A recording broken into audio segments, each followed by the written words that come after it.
such an elaborate process wasn't available.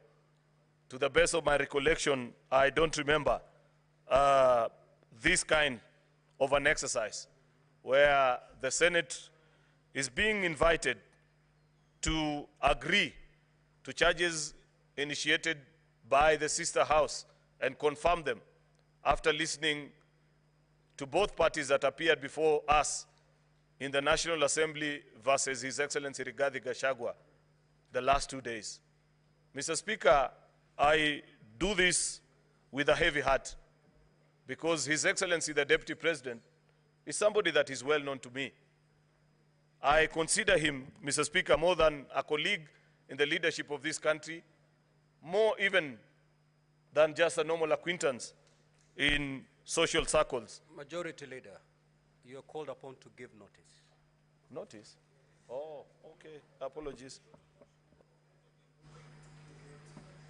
Mr. Speaker.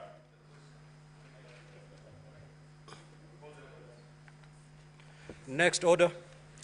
Order number 5, special motion, proposed removal from office by impeachment of His Excellency Rigathi Gachagua, EGH, the Deputy President of the Republic of Kenya. Senate Majority Leader.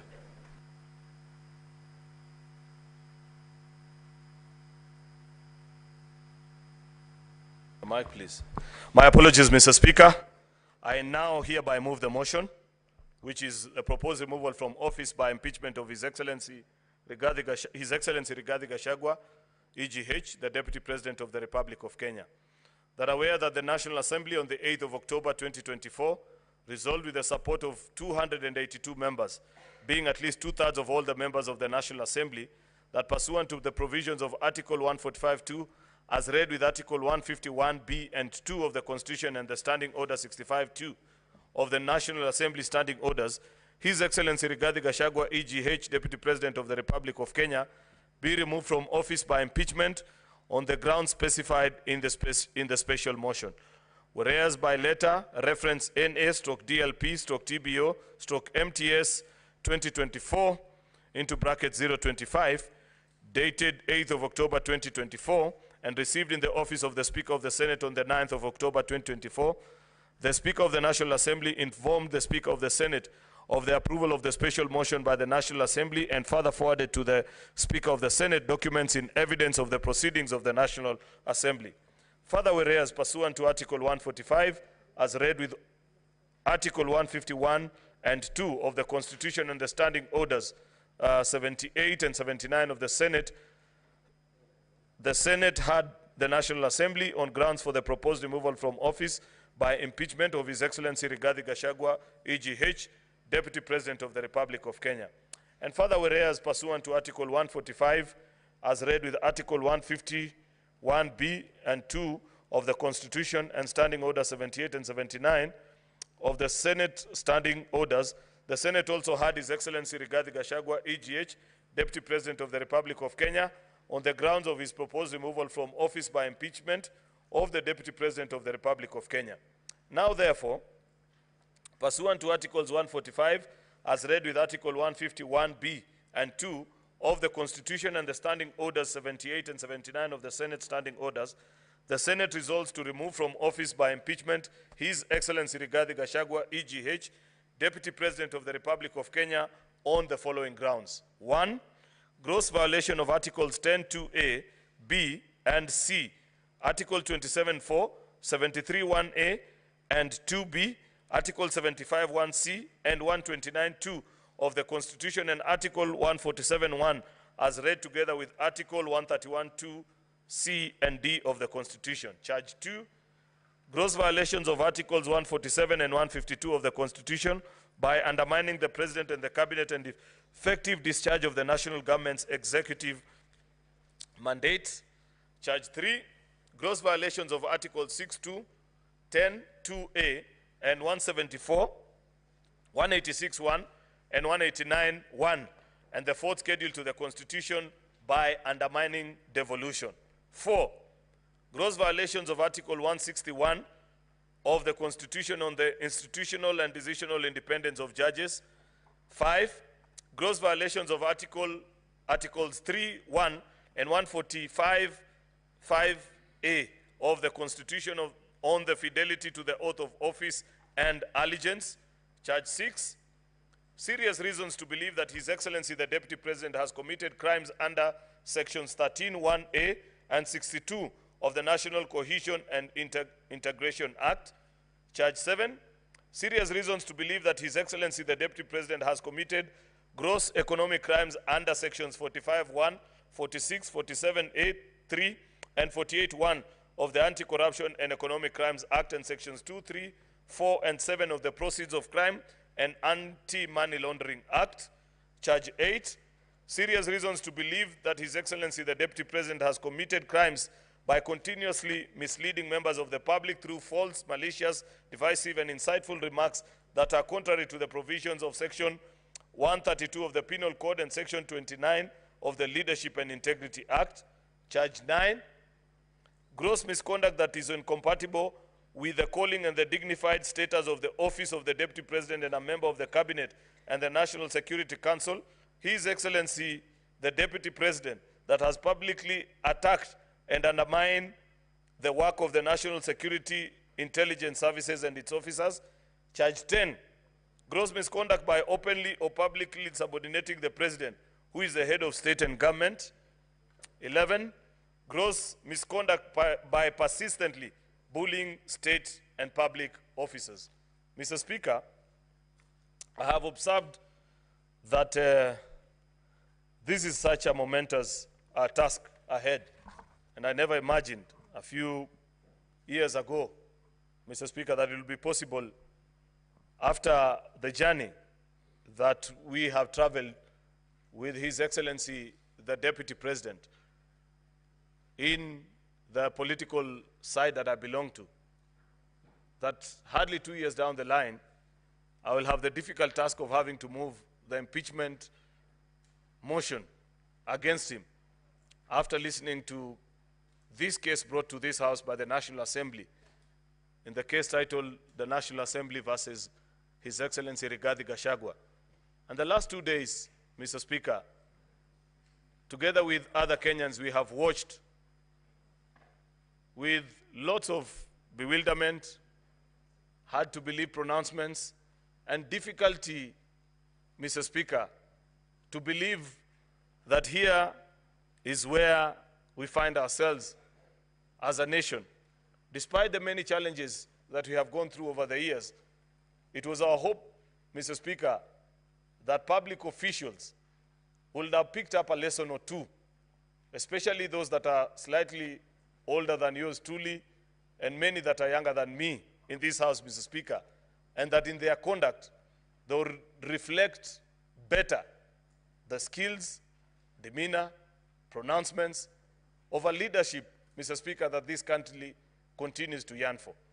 Unfortunately, Mr. Speaker, listening to the case that has been brought to us by the National Assembly, I have reason to believe, beyond any doubt in my mind, Mr. Speaker, that they have justified the case that they have brought before us and have been able to ably demonstrate to us and to the country, Mr. Speaker, that there is no other cure by design of our Constitution to the challenges, either political or legal or otherwise, that are being faced, Mr. Speaker, by the workings and the working relationship between the President and his deputy, other than by way of impeachment.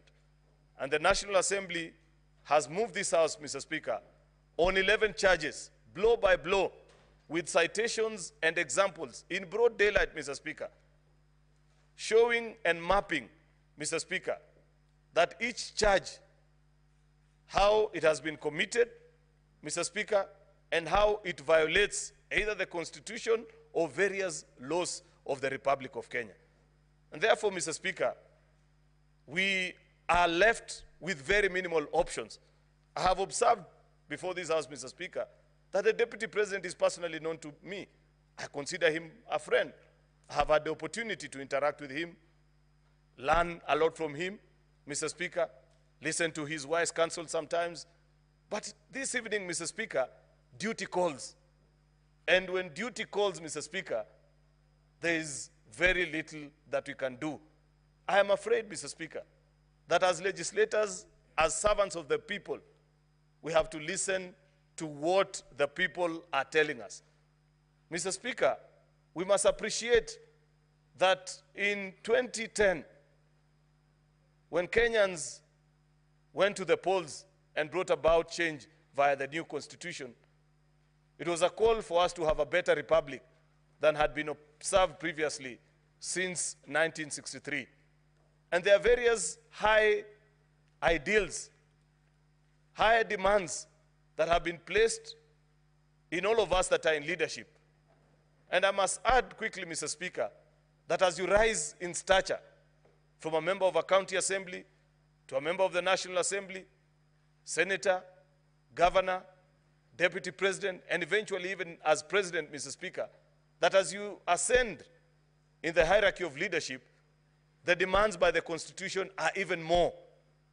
Number one, because you occupy greater public space, you represent more people.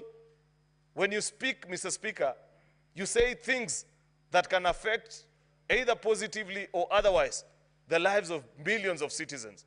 And therefore, Mr. Speaker, listening to the case that has been laid before us since yesterday by the lawyers of the National Assembly, reading through the bunch of documents that have been presented to us, attached with evidence, Mr. Speaker, I can confirm both to this House and to the country that unfortunately this country must make the difficult decision of having to say goodbye to His Excellency, the Deputy President Rigathi Gachagua, because, Mr. Speaker, the reasons that have been listed have consequences by law of what you do when this happens.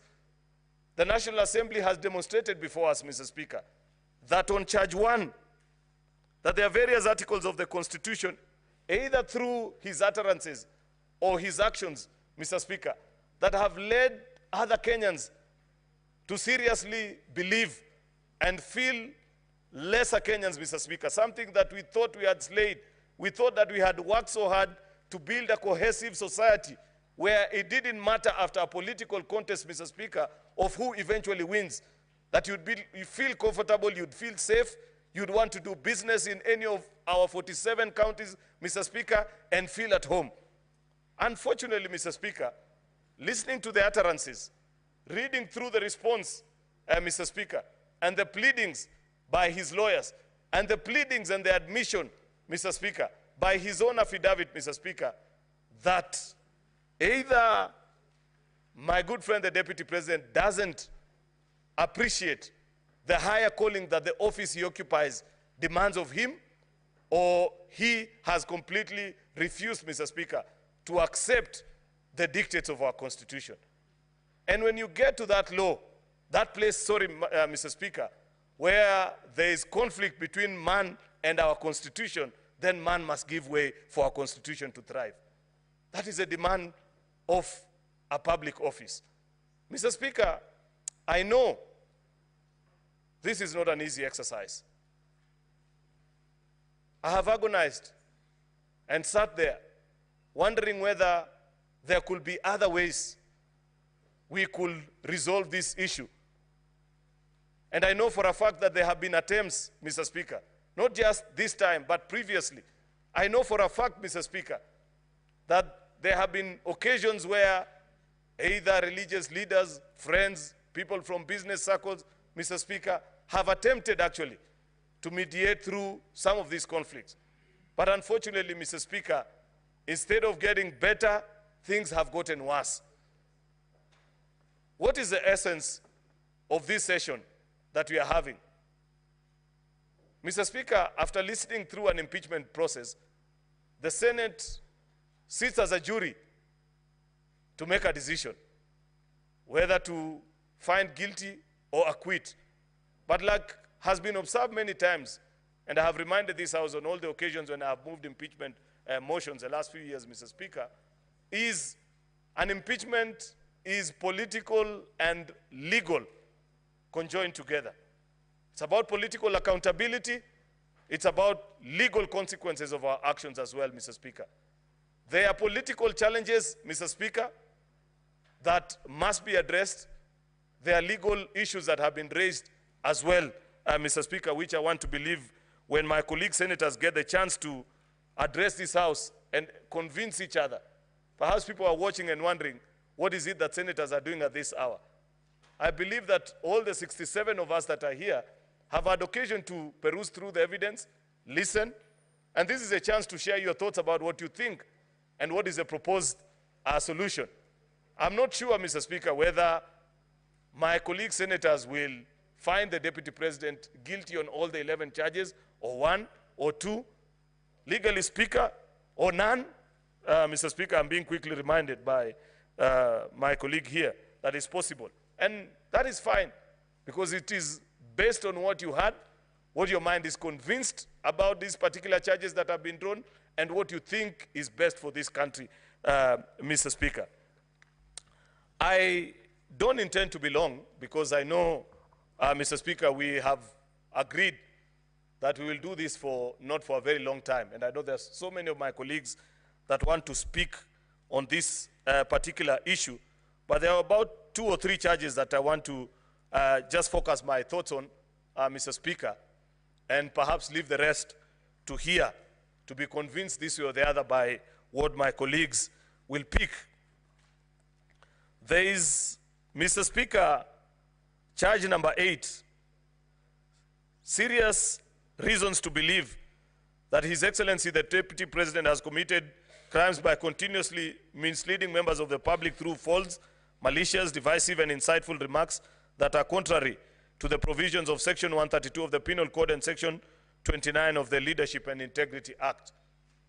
We have institutions that are charged with the responsibility of making sure that we are a cohesive society, Mr. Speaker. By statute, actually, after the 2010 Constitution, we set up the National Cohesion and Integration Commission. And it was our sincere hope, Mr. Speaker, that that commission perhaps will help us, especially we that are leaders, learn better from our utterances and do things, say things that leave the rest of Kenyans feeling that they are proud patriots, that the things that we do make them feel at home in this republic. It's unfortunate, Mr. Speaker, that despite this commission, for example, being funded by taxpayers, I have not seen them live up to their expectation, and perhaps part of the challenges that will emerge even after this impeachment process, Mr. Speaker, is to audit how some of these institutions continue to draw from the exchequer, yet not live up to their mandate. In fact, Mr. Speaker, I saw them issue the other day, I think, a statement saying, oh, if you carry out this impeachment process, it will divide the country. I want to tell that Reverend Kobe, I think his name is chairman, you better resign. I have never seen a public officer that is as disgraced as that gentleman. Why do I say so, Mr. Speaker? I remember in our days, last time, Mr. Speaker, this is the same institution that was so vigilant that would ban us even from coining phrases like hatupangwingwi and say that those phrases are divisive to the country. But I've seen for the last 2 years, Mr. Speaker, these narratives and clips that we are being shown, being whipped and hurting Kenyans on a daily basis, and have kept quiet about it. But finally, when the National Assembly has moved to say that we must put a stop to this, they finally show up on stage and say, oh, this will divide Kenyans. Mr. Speaker, surely, don't Kenyans deserve better from their public institutions, Mr. Speaker? I hope, Mr. Speaker, that at the end, by the end of this particular exercise, all the commissioners of that particular institution, Mr. Speaker, will find it fit to resign so that we can have Kenyans who understand how we can build a more cohesive society than those that are gatekeepers of those that push divisive narratives, Mr. Speaker. Mr. Speaker, we have been invited as well and have been challenged that on charge 10, that there is gross misconduct by openly or publicly insubordinating the president, who is the head of state and government. And I listened to one of the lawyers urge us and say, where is the complaint from the president? Surely, does the president need to complain to you, Senator Onyonka, to notice that there is a dysfunction in that particular office? That if there is a lack of symphony in action, in word, in deed, Madam Speaker, between the president and the deputy, and there is a continuous spat, such as what has been witnessed the other day, then constitutional consequences might follow, so that you clean up and have an institution that works for the greater interest of all the people of the Republic, Mr. Speaker. Finally, Mr. Speaker, I know not everybody agrees with those of us that hold the view that the Senate has been sufficiently convinced by these charges, either one of them, all of them, or none that I say. But what I find difficult, Mr. Speaker, is to accept the proposal by those that want to reduce this House and claim that Parliament is a gathering of just a few people. And I have watched many people say that, pundits on the television, including none other than the Deputy President himself, who on many occasions, including last weekend in Embu, has said that his only faith is in the courts of the Republic of Kenya and nothing about this particular House. Mr. Speaker, perhaps it will be important for somebody to remind him, what is the history of Parliament? Parliament is a gathering of all Kenyans. I have said many times, Mr. Speaker, that because it is not possible for all the 50 million Kenyans to meet at one place and agree on issues, Mr. Speaker, they agreed to do so through their representatives, Article 2 of our Constitution, Mr. Speaker. And therefore, a gathering of a House of Parliament, Mr. Speaker, cannot simply be wished away by being described that a few members either overturning or undermining the will of the people of Kenya. I believe Kenyans speak directly through the election or indirectly through their elected representatives, who are the people in the National Assembly, in the Senate, in our county assembly.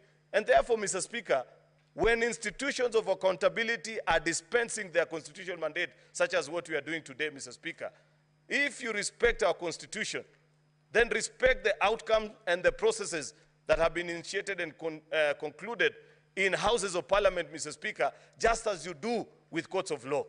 And I appreciate, Mr. Speaker, that on many accounts, I know this process has attracted close to 30 petitions in our courts of law.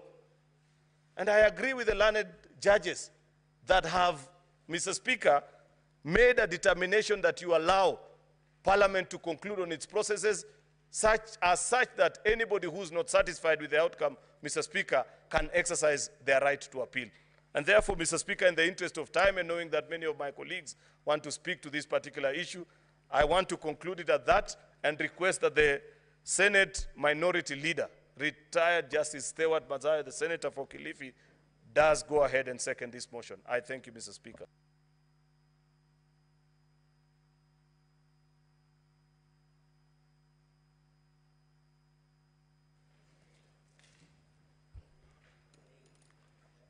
Asante Bwana Spika. Bwana Spika, kwanza nataka kuunga mkono hii hoja ambayo inahusikana na ile kesi ambayo iko hapa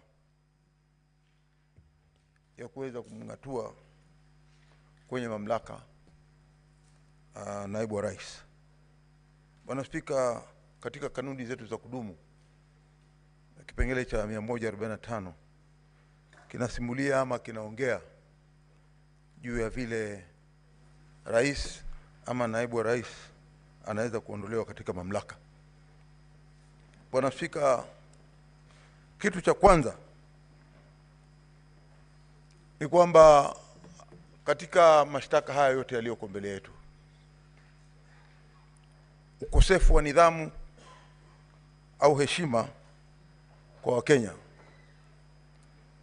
Bwana Spika, ni jambo la kusikitisha kuona ya kwamba mtu kama naibu wa rais anaweza kusema Kenya ni kampuni, na kwamba Kenya pia vile vile iko na zile wanaita nafikiri zabuni, amount shares, na kwamba ikiwa wewe hukuweza kufanya kitendo kama hicho alichokuwa akitaka wao cha kupiga kura, basi wewe utangojea sana ili uweze kupata maendeleo. Bwana Spika, tukiangalia zaidi tunaona ya kwamba mtu akiwa naibu wa rais, yeye anakuwa kiungo muhimu sana cha kuweza kuunganisha taifa. Sasa wewe ukiwa kama naibu wa rais na umechaguliwa, kazi yako wewe, waliokupigia kura, ambao hawakukupigia kura, wewe maendeleo ni lazima yafike kwenye mashinani ya kote nchini. Na wewe ni ndugu, ni baba, ni babu, ni mzee wa nchi hii. Kila mahali unapokwenda unatakana kuheshimika katika nchi yetu. Lakini jambo la kusikitisha ni kwamba, na sio mara moja, sio mara mbili, pengine ambapo pengine ulimi uliteleza, lakini ilikuwa ni kila siku, mahali popote anapokwenda katika hii miaka miwili ambayo tumekuwa nayo katika uongozi wa Kenya Kwanza, yeye akiwa kama naibu wa rais, amekuwa anahubiri. Hata amekwenda maeneo ya ndugu yangu, na mimi namjua huyu ni Mkenya kabisa, ndugu yangu Cherargei, akatamka tena maneno kama hayo mwisho. Na sisi tunasema kwamba maneno ya kuweza kutenganisha Wakenya ama kuwapatia kwamba sisi tumepata, kwa hiyo kule wale wengine watabaki. Nchi ya Kenya ni nchi moja, na kama kulipa ushuru, kila mtu analipa ushuru. Pia sisi kama watu tunaotoka pande za pwani, pande za Kisumu, pande za Western, pande za kila mahali katika Kenya, watu wote wanalipa ushuru. Kwa hiyo nafikiri kwa maoni yangu ni jambo la kusikitisha kuona ya kwamba naibu wa rais anaweza kutamka vile aliweza kutamka, ya kwamba Kenya ni kampuni na lazima uwe na zabuni ya kutosha ili uweze kupata maendeleo. Bwana Spika, vile vile mimi nitaongea kwa upande ule ninaotoka wa Kilifi, mahali panaitwa Vipingo, mahali ambapo yeye ana hoteli ya familia. Maana hoteli ilikuwa ya ndugu yake, lakini hatimaye yeye akaweza kuichukua ile hoteli. Sitaenda kwa upande ule wa mwingine wa kwamba pengine ilikuwa ya nani, lakini ilikuwa ya hiyo familia. Kitu cha kusikitisha ni kimoja tu. Katika maendeleo yale ambayo tunahitaji sana ndani ya Kilifi ni barabara. Na mojawapo ambao sisi tulikuwa tunalalamika zaidi upande ule ni kwamba barabara iligeuzwa na ikatoka barabara ya kutoka Mombasa mpaka Malindi, katikati ikageuzwa na ikaenda ndani mpaka kwa hoteli ile inaitwa Vipingo Resort Limited or something like that, ikaenda mpaka kule. Hiyo ni mali ambayo ingekuwa ilifaidisha zaidi watu wa Kilifi, hususan kwenye wakulima na wafanyabiashara na wananchi kama kawaida kupata maendeleo ya kuona barabara hizo. Lakini yeye akaigeuza na ikaenda kwake. Mimi mwenyewe nilipata nafasi ya kwenda huko, Bwana Spika. Bwana Spika, utaona kwamba barabara inahepa Mikanju, inahepa mpaka Miembe ikienda kwenye hiyo hoteli, ambapo sio jinsia ya vile barabara huwa zinatengenezwa. Bwana Spika, hapo tukaona kwamba ni kiukaji wa nidhamu. Bwana Spika, vile vile ningependa kusema kwamba si sote ni watu ambao tunaamini kwamba kunaye Mungu, na ukimkosea Mungu yeye mwenyewe huwa anajua kuna wakati fulani atakuja kukuadhibu. Bwana Spika, tumeona ya kwamba wale ambao walikuwa wamekosewa hivi sasa kuna malipo ambayo yanaendelea.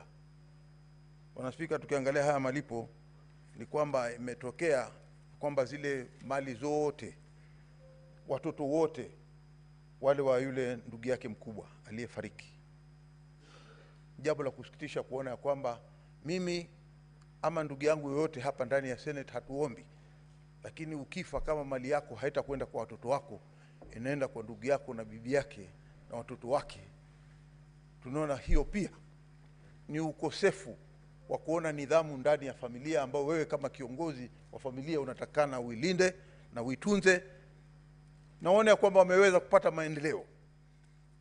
Bwana Spika, ya mwisho ambao nataka kusema kwa hivi sasa ni kwamba wajane wanapolia Mwenyezi Mungu hujibu, na nafikiria wakati wa kujibu sasa umefika. Kwa hiyo asiweze kulaumu mtu yote. Hapa ndani ya hili bunge tumeangalia Hakuna kwa upendeleo upande huu ama upande huu. Tunasema ya kwamba haki itendeke.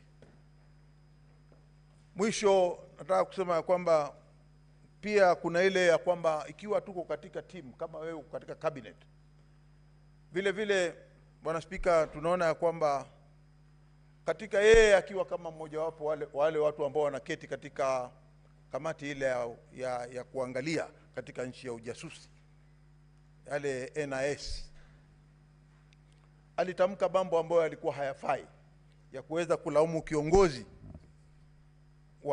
wa ujasusi, ambapo haikuwa na maana yoyote.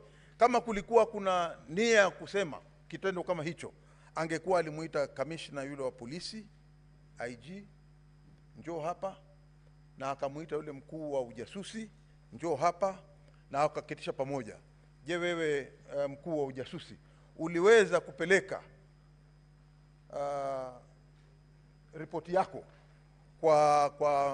kwa mkuu wa polisi? Ama akaulizwa yule akajibu akasema amepata ama hakupata? Lakini kwenda kwa mkutano wa hadhara na kuanza kusema mtu fulani hafanyi kazi ndani ya ofisi yake, hilo lilikuwa ni kosa kubwa sana, na ambalo huwezi kuficha siri ya yale yanayotendeka katika ujasusi, katika ile kazi zao za ujasusi.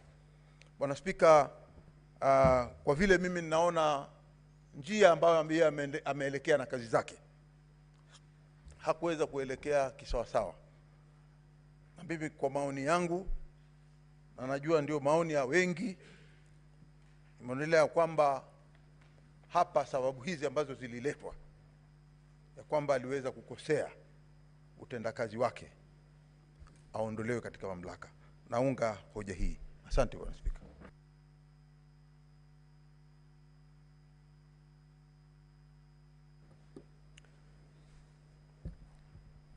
Honorable Senators, I now propose the question.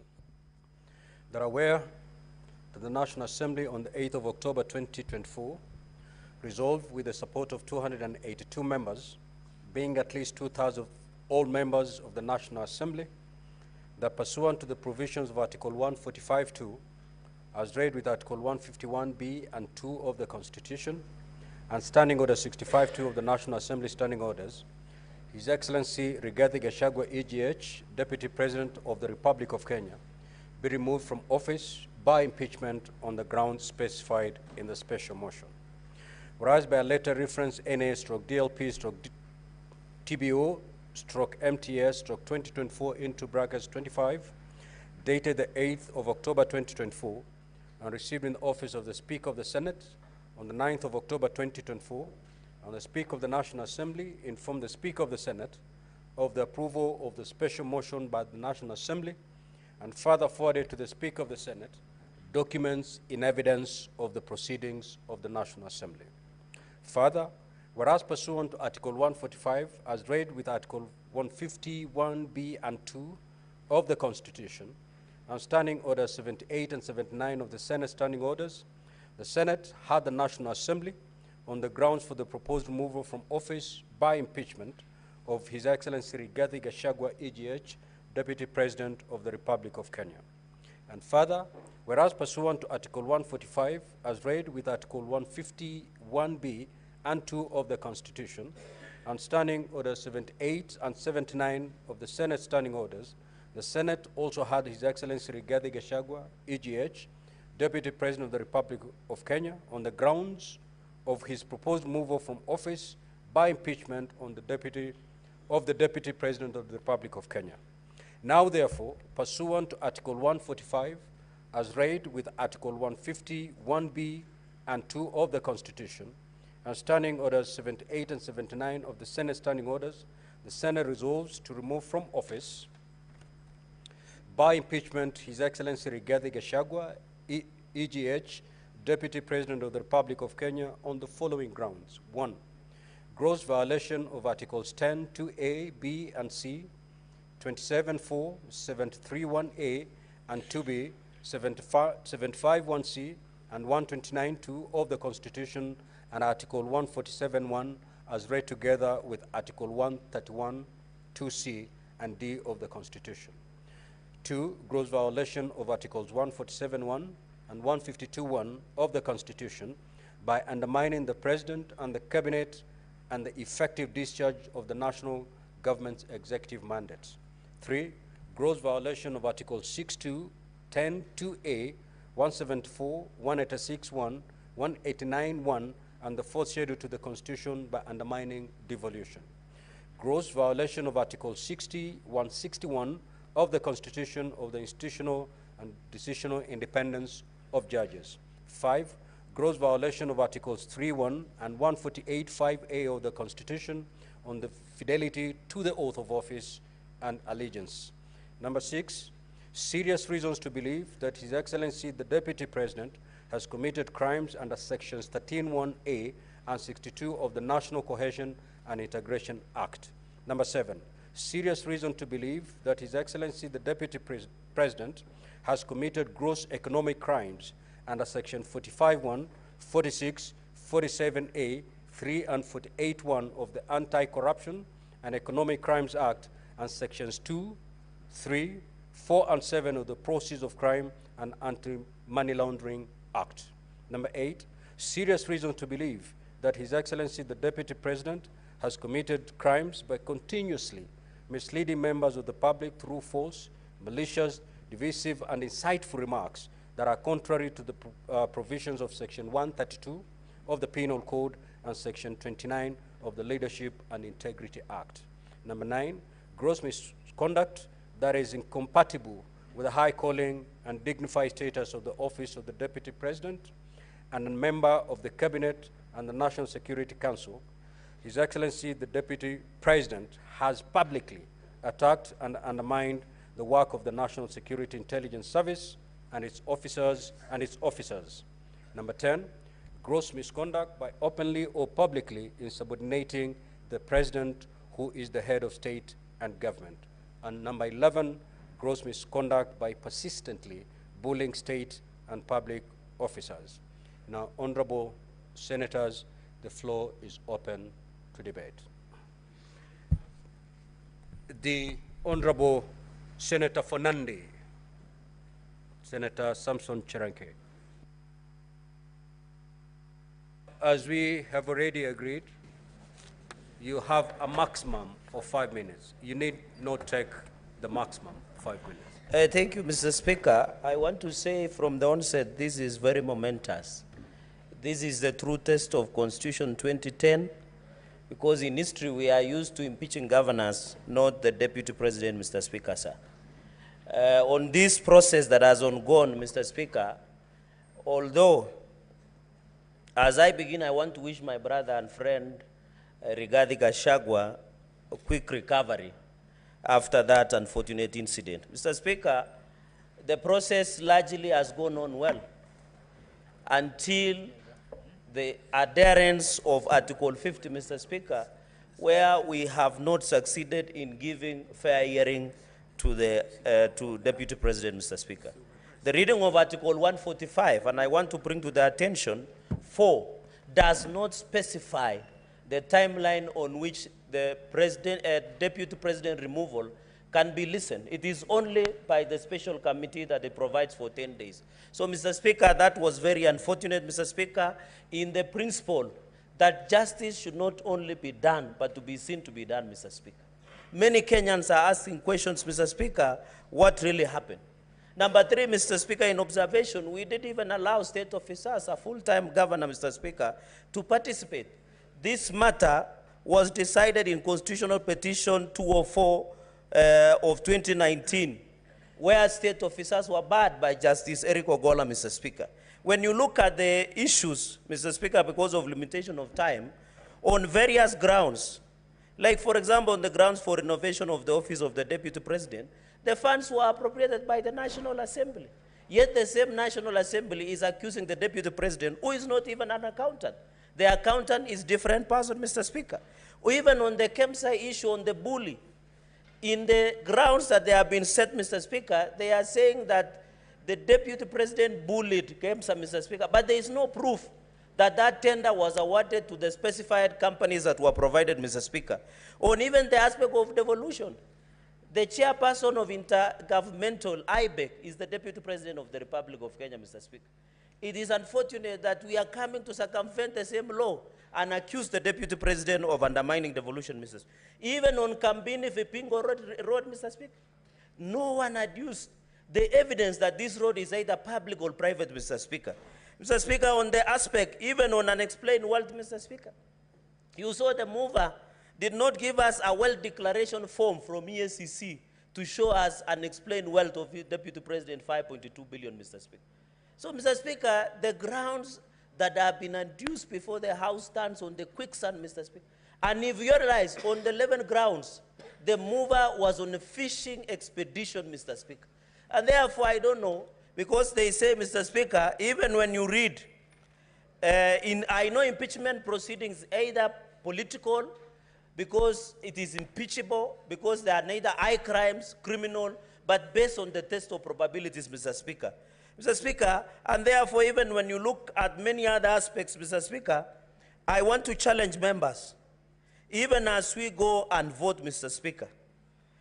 If you see, as Francis Mboga, the play that was written in 1976, Mr. Speaker, they say, Mr. Speaker, if the madness of the nation disturbs a solitary mind, Mr. Speaker, it is not enough to say that man is mad, Mr. Speaker. Where we are at crossroads as a country, Mr. Speaker, whatever the outcome today, this country must move on, Mr. Speaker. We must proceed, Mr. Speaker. I know after today, the decision that we'll make today is not about the Deputy President. It's about the justice to Deputy President, justice to the people of Kenya, justice to each and every Kenyan who voted for the Deputy President, Mr. Speaker. And I want to finish by reading the book of Zechariah, chapter 8, verse 16, Mr. Speaker. I am preaching today, Mr. Speaker. And may it get to the souls, Mr. Speaker. Amen. Zechariah, Mr. Speaker, 8, verse 16.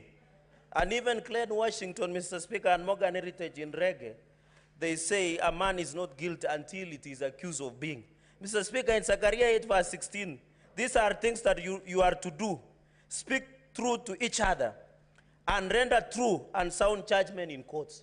Senate, my colleagues, by the time you cast your vote, think about it. It is not about Regade. It is not about anybody else. It's about the Republic of Kenya, our children, our nation, Mr. Speaker. I finish by saying,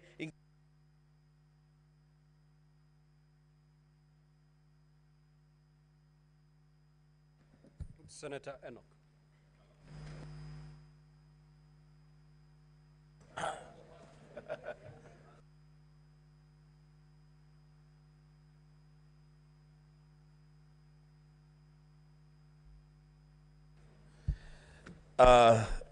Thank you, Mr. Speaker. Mr. Speaker,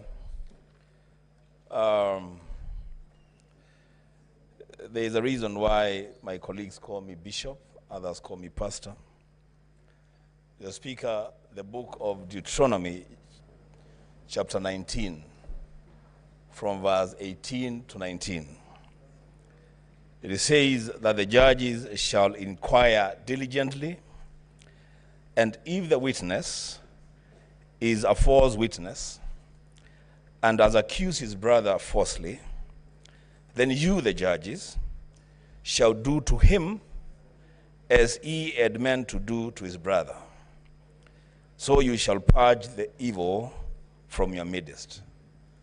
Mr. Speaker, I did not know that I would be a senator in Kenya at such a time as this, being called upon to judge between the National Assembly and the Deputy President of the Republic of Kenya through a motion brought here by one Honorable Mwengi Mutuse.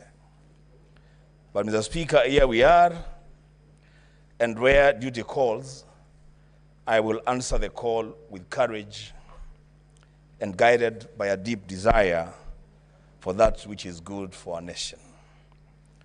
Mr. Speaker, I would have expected that the crumbling relationships within the Kenya Kwanza administration would perhaps have been handled within their PG or their NEC and resolved there. But because they have chosen this path, Mr. Speaker, they have made their bed they must lie on it. Mr. Speaker, the mover of the impeachment motion must have a very dim view of the Senate of the Republic of Kenya.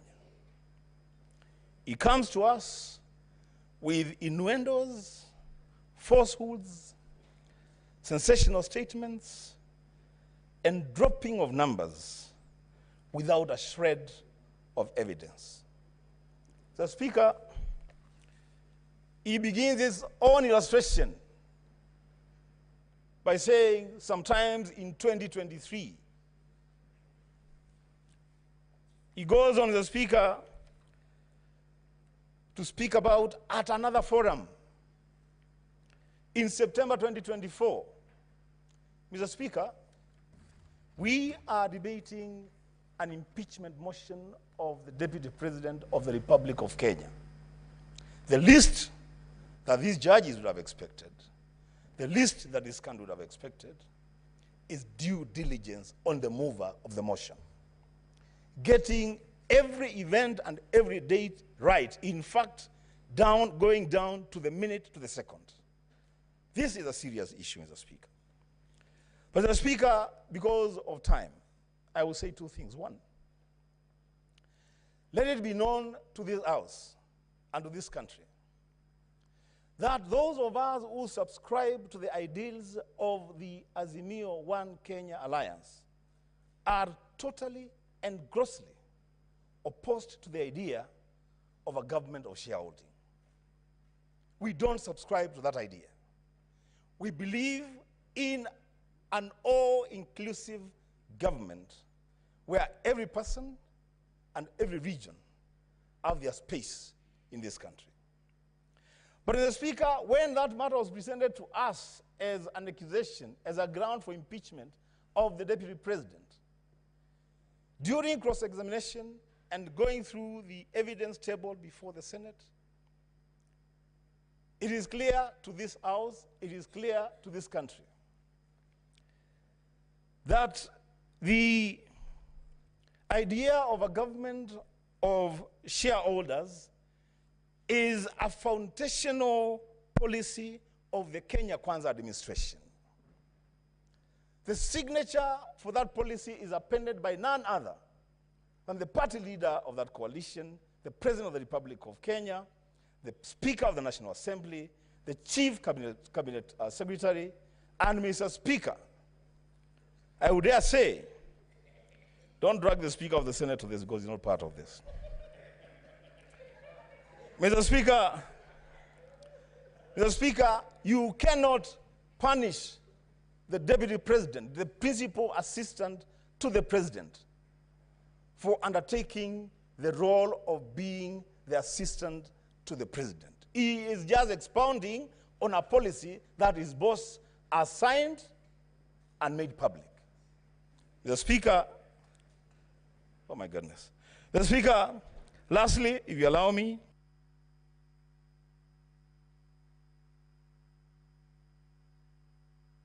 Senator Metho.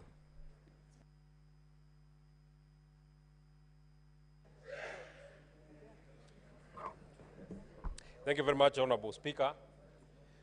From the onset, allow me to say that I rise to oppose the motion of the removal by way of impeachment of the Deputy President of the Republic of Kenya.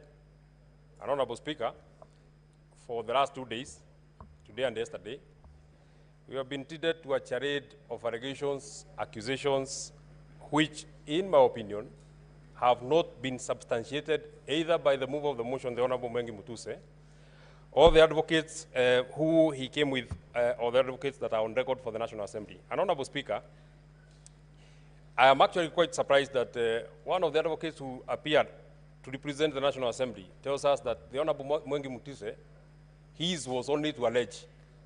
This is not a trial.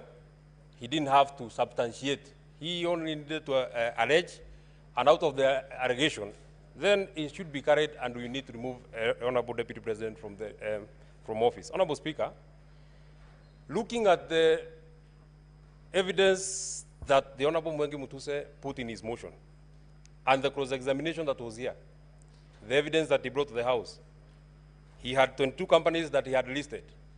And when questions were running to him, what problem do you have with company number 1? I don't have a problem with it. Maybe you will have a problem in future. But the deputy president must be removed from office. What do you have what problem do you have with company number 2? I don't have a problem with it, but it might have a problem in future, and the deputy president must be removed from office. And he kept telling us, I don't have a problem with the next one, the next one, the next one, the next one, but the deputy president has to be removed from office. Honorable Speaker, I posed a question to the Honorable Mwenge Mutuse. He alleged that the deputy president has a dairy farm in Nyandarua County. The fairest thing, or the least that anybody would do to such an accusation, you need to tell us where in Nyandarua is this land. At least remotely tell us what is the title number, so that even if, as the area senator, if I want to verify that indeed the deputy president has a dairy farm in Nyandarua, there is something that I can look at. Honorable Speaker, he said, I don't know, but the deputy president has to be removed because it is time to remove the deputy president. On the question about Meru, where is the title number? I don't have it, but the deputy president has to be removed from office. His wealth is 5.2 billion. Have you done a valuation? I don't have a valuation. I don't have a valuation. I don't mind. The deputy president has to be removed from office. There is no evidence that I have in record. I don't mind. The other funnier question that we had, Honorable Speaker, is that the deputy president has an allegation of insubordination. And the insubordination can only be sanctioned by the immediate supervisor of the deputy president. The immediate supervisor of the deputy president is the president. Is there any affidavit that the president has complained that there has been insubordination by his own deputy? Nothing. But the only thing that I would want to hold on to, on this particular allegation of the deputy president having been alleged to have insubordinated his immediate supervisor. Since this motion of impeachment started, we have not had any comment from the president, either saying what has been alleged by Honorable Mwenge Mutuse is true or not true.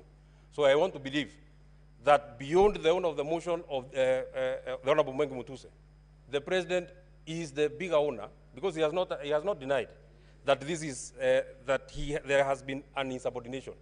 And my comment would be this: this divorce that the president is looking for, you shall get it, but it will be painful, it will be hurtful, it will be catastrophic, it will have casualties. At the final vote that will be casted today, we might be the first casualties. But the casualties of today are not necessarily the casualties of tomorrow. And out of the vote that shall be taken, I'm speaking to our partners in the coalition and the other people who are here from ODM and the other parties. This vote that you shall take today, it is not in vain that the senator for Nyandarua, it is not in vain that the senator for Kiambu, it is not in vain that the senator for Muranga, it is not in vain that the senator for Laikipia, it is not in vain that the senator for Kirinyaga, with strict instructions from the people who elected this government, have told them to come and oppose the motion that is on this floor of the House. Honorable Speaker, I'm being disrupted. The point that I wanted to make is, it is not in vain that we have been instructed not to sanction this divorce. But if it comes, we shall take it in our strides. I want to tell the people who are here, the vote that we shall cast here, we shall not put it in our minds. We shall put it in our hearts. The people of the region that I have mentioned are at their lowest. We are calling on the senators who are here. It is time to stand with us. Finally, this motion had to be processed in a haste. We had to try a man in hospital because the only crime that Gachagua has committed is a political crime. So he had to be removed out of the way, whatever it will take, whether he's in hospital, whatever it will take, he has to get out of the way. That can only happen if it has the direct sanctioning of the President of the Republic of Kenya, His Excellency William Samoei Ruto. Senator Tom Ojenda.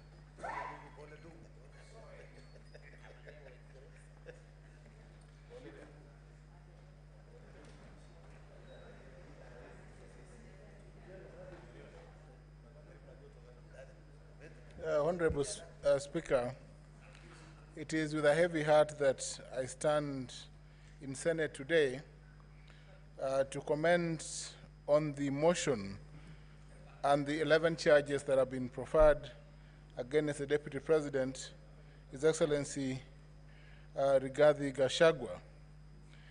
During today's session, when the advocate for the Deputy President made a presentation, I posed a question to the advocate.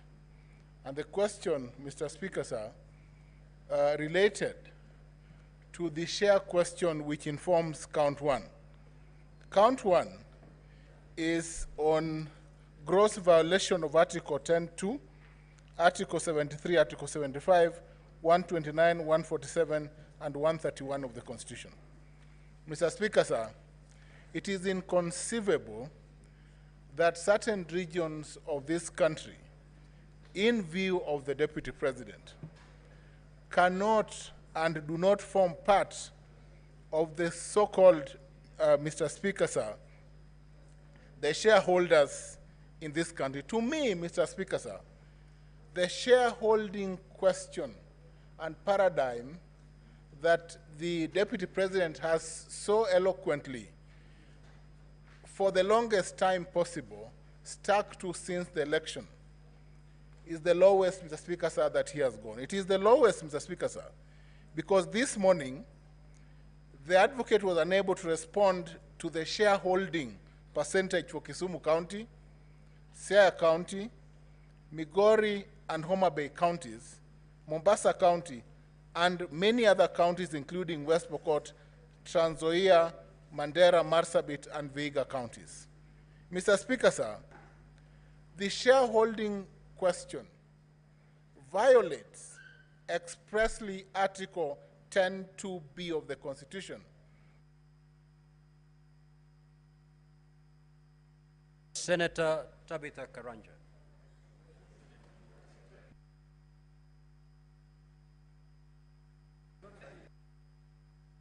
You have 2 more minutes. It's a system flow. Mr. Speaker, I thought that was rigging. I thought that was rigging. But Mr. Speaker, sir, may I move to just conclude, to move? Mr. Speaker, sir, the presidency of this country, and we have moved under Articles 145 to 150 of the Constitution to impeach the Honorable Deputy President.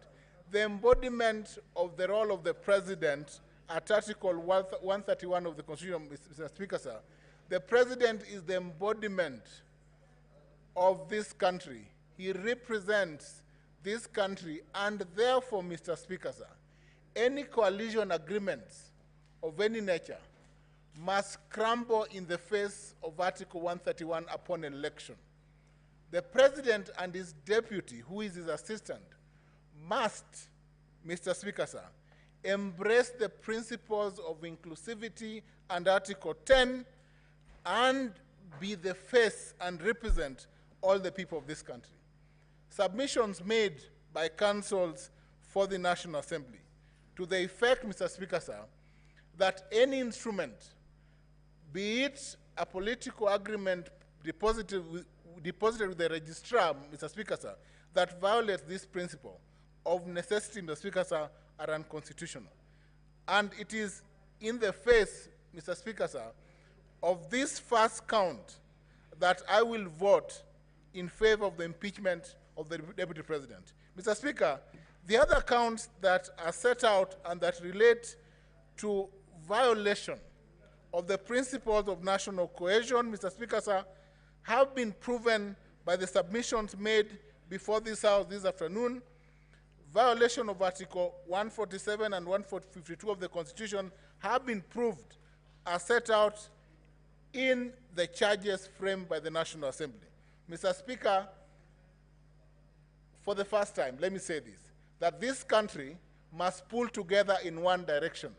And that direction, if the President, Mr. Speaker, sir, and the Deputy cannot work together, then the interests of this nation cannot be safeguarded by allowing the Deputy President to continue being in office if his ideals are clearly in contravention or oppose the ideals that are held by the President of this country. We must support His Excellency President Ruto to run this country in a coordinated manner that Mr. Speaker, sir, brings together all the citizens of this country in a manner that coalesces all the 45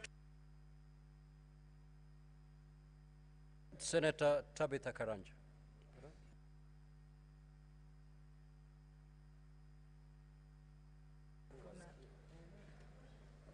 Thank you, Mr. Speaker, sir, for also giving me this opportunity. And I want to take this opportunity and convey my pole to the Deputy President, and we wish him a quick recovery. The impeachment process is always very tedious and very tiring. Going through what His Excellency, the Deputy President, has gone through is not anything that you'd wish your relative or yourself to go through. So we tell him pole, and we wish him a quick recovery. We would have wished if he was here, at least when the senators are talking, he can represent himself. But unfortunately, the procedure must go on because we are time-bound. This leadership, we must make decisions for the people of Kenya. As myself, Tabitha Karanja, the Senator of Nakuru County, I pray to God to give me wisdom to make the right decision for my people. I represent a county that is a home for 42 tribes. Nakuru represents Kenya. Meaning, I must make the right decision to ensure that there is peace in our county. But I want my Nakuru people to trust me, Nakuru people, the people I represent, that I will make the right decision for them. When you look at the economic front, we all know the people who lead the economy of this country. Let's say the manufacturing, the hotels, insurances, the finance institutions. Unfortunately, I also come from that world. I came from the business world. The people driving this economy, all what they want is to ensure that there's stability in this country. So that there's stability that can guarantee conducive environment for them to do business. The deputy position, the deputy president's position, or even the deputy governor's position is a position that we need to think about. If you look, it has a history that every deputy president is unlikely that they survive. But we need to have the firing and hiring to be given to the same person that hires. Rather than having those people bringing, after firing, they want to fire, they bring them to the floor of the Senate. I wish we can go back to the Moi regime, where they used to be sacked and nothing changes. You hire as another one tomorrow, the following morning. Fortunately, the political formation in this country have representation from different communities. I know we are always asking where we are, but when the boss says he doesn't want the person that is hired, a manager, it is very, very hard to say that you can save that person, because even if you save him, where is he going to work? He may even find the offices are locked. So I think you make the right decision to ensure that this country moves, because all what we are looking for is stability of this country. And I know when I'm in this floor, if we're unlikely that we don't save the deputy president of the Republic of Kenya, the one we have, that deputy president came from one community. I just pray that that position will be returned to the same community. Thank you, Mr. Speaker, sir. Asante. Senator Okoit Omtata.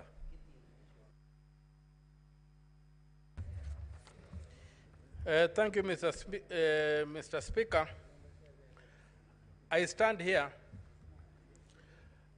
not to defend a good man. It's not important whether His Excellency the DP is a good man or a bad man. I stand here to defend the oath of office that I took to defend the Constitution of Kenya. and that includes giving the devil his due. When the people of Kenya, during public participation, were screaming Kufa Makanga, Kufa Ndereba, they were opposing selective prosecution. They said if Parliament has to hold people accountable, it should not be selective. And I stand here to look at whether this House has complied with the Constitution. Article 150, Clause 2, on the removal of the Deputy President. The grounds for impeachment are set out in Article 145. And the pursuant to Article 145, it is purely a political process, but bound by law, especially Article 25, Clause C, which requires that somebody is given a fair hearing. So the removal of the president by impeachment on any ground under Article 145 is a grave matter that involves overturning the sovereign will of the people as expressed in a democratic election. Even more profoundly, it means that the person so removed is prohibited for life from enjoying the rights under Article 38, Clause 3, Paragraph C, to be elected and hold office, to vie for, be elected and hold office. So the constitutional bar that must be cleared for the removal of the president from office is high. The Constitution requires that the removal must be well-founded in law, and that's why it prescribes the thresholds.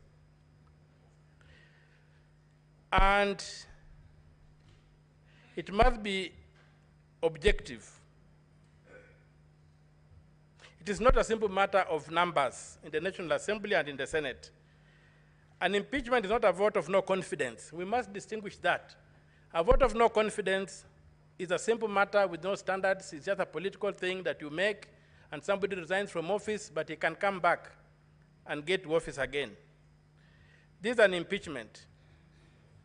So, Article 150, Clause 2, provides that to remove the Deputy President, the provisions of Article 144 and 145 relating to the removal of the President, the Deputy President, of the President shall apply with the necessary modifications to the removal of the Deputy President. The Constitution does not anticipate a situation whereby we apply Article 145 on the removal of the Deputy President without modifying it. The phrase is, shall apply with necessary modifications. What modifications has this House made, or the National Assembly made, or Parliament as a collective made to Article 145 before applying it to the Deputy President? Can we impeach the Deputy President using the standard for impeaching the President, when we know very well that the President is immune to prosecution? And therefore, the certain standards that apply to him won't apply to the Deputy President. So given that the Deputy President has not enjoyed those immunities, how are we protecting him? How are we ensuring that this process is constitutional? It's my submission there's a total failure on Parliament to have proceeded to impeach the Deputy President without making the necessary modifications to Article 145. And we have seen the potholes we have fallen into. It's okay for the President because the President is immune from judicial processes. But is it okay that the Deputy President should be prosecuted using the same standard used for the President? And the drafters of the Constitution. Senator Ali Roba. Thank you very much, Mr. Speaker. I'd like to time so that I don't lose my apologies. Thank you very much, Mr. Speaker. Yesterday, the Council for the Deputy President had really spent a lot of time in trying to bring out non-issues, leaving out the critical substance of the case against the Deputy President. And as I was seated here, I was honestly hoping I'll get an opportunity to get some clarification from the Deputy President. And unfortunately, that never happened. But since we are here and the public are watching, there are issues that need to be responded to. On the issue of serious allegation that is to do with the proceeds of crime and anti-money laundering, in the affidavit of the President, the Deputy President himself acknowledged that Christo Company belongs to him. And he also further acknowledged that he has transferred Christo Company to his sons. And he went further to acknowledge in his own sworn affidavit that he has borrowed 600 million shilling in order to purchase Outspan Hotel from Abadeas.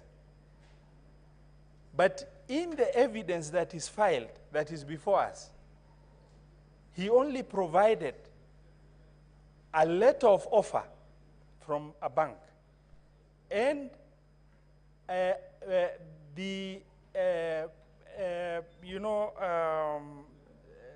resolution of the company. But he failed to provide, and all of us understand the loan process and how tedious it is. The Deputy President failed, and if you are accused and you are threatened to be removed from the office of the Deputy President, I believe that the least that was expected of the Deputy President and his legal team is to, get with clarity a closed loop by providing the evidence that is required.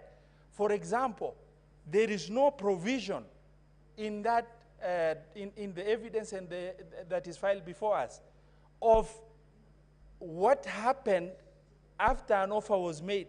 Normally it is followed by an agreement, a loan agreement. That evidence of loan agreement has not been filed. It is followed by a collateral document that was used. And, the need to get the collateral document through the legal perfection in terms of valuation report of that asset itself. He has not provided the charge document that indicates that that loan has been charged. In the evidence that is filed, he has not provided evidence of the fact that there is money credited to Christo account. And he has not further provided evidence of money leaving Christo account to go to Abadeas for acquisition of Outspan. And the legal counsel expects, by concentrating on non-issues with the petitioner, that these issues will be swept under the carpet. The other issue that I need to bring out, yesterday we were shown videos. The videos indicated utterances of the president in Muranga, where the president made a statement in trying to validate the statement of shareholding and the country being a company. They showed the president making a statement of nyinyi mumepata share yenu.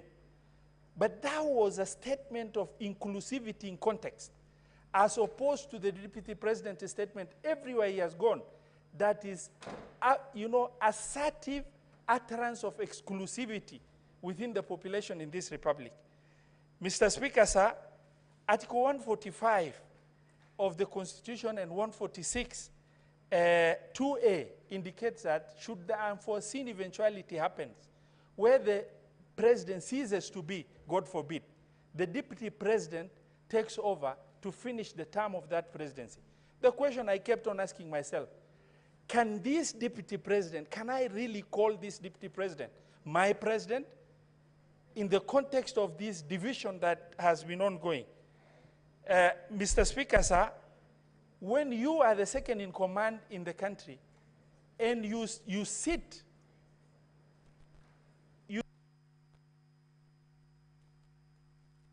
Senator Karungo. Senator Karungo.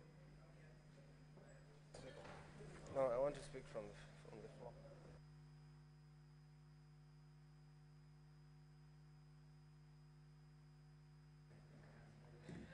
Thank you very much, Mr. Speaker, for the opportunity to oppose this motion.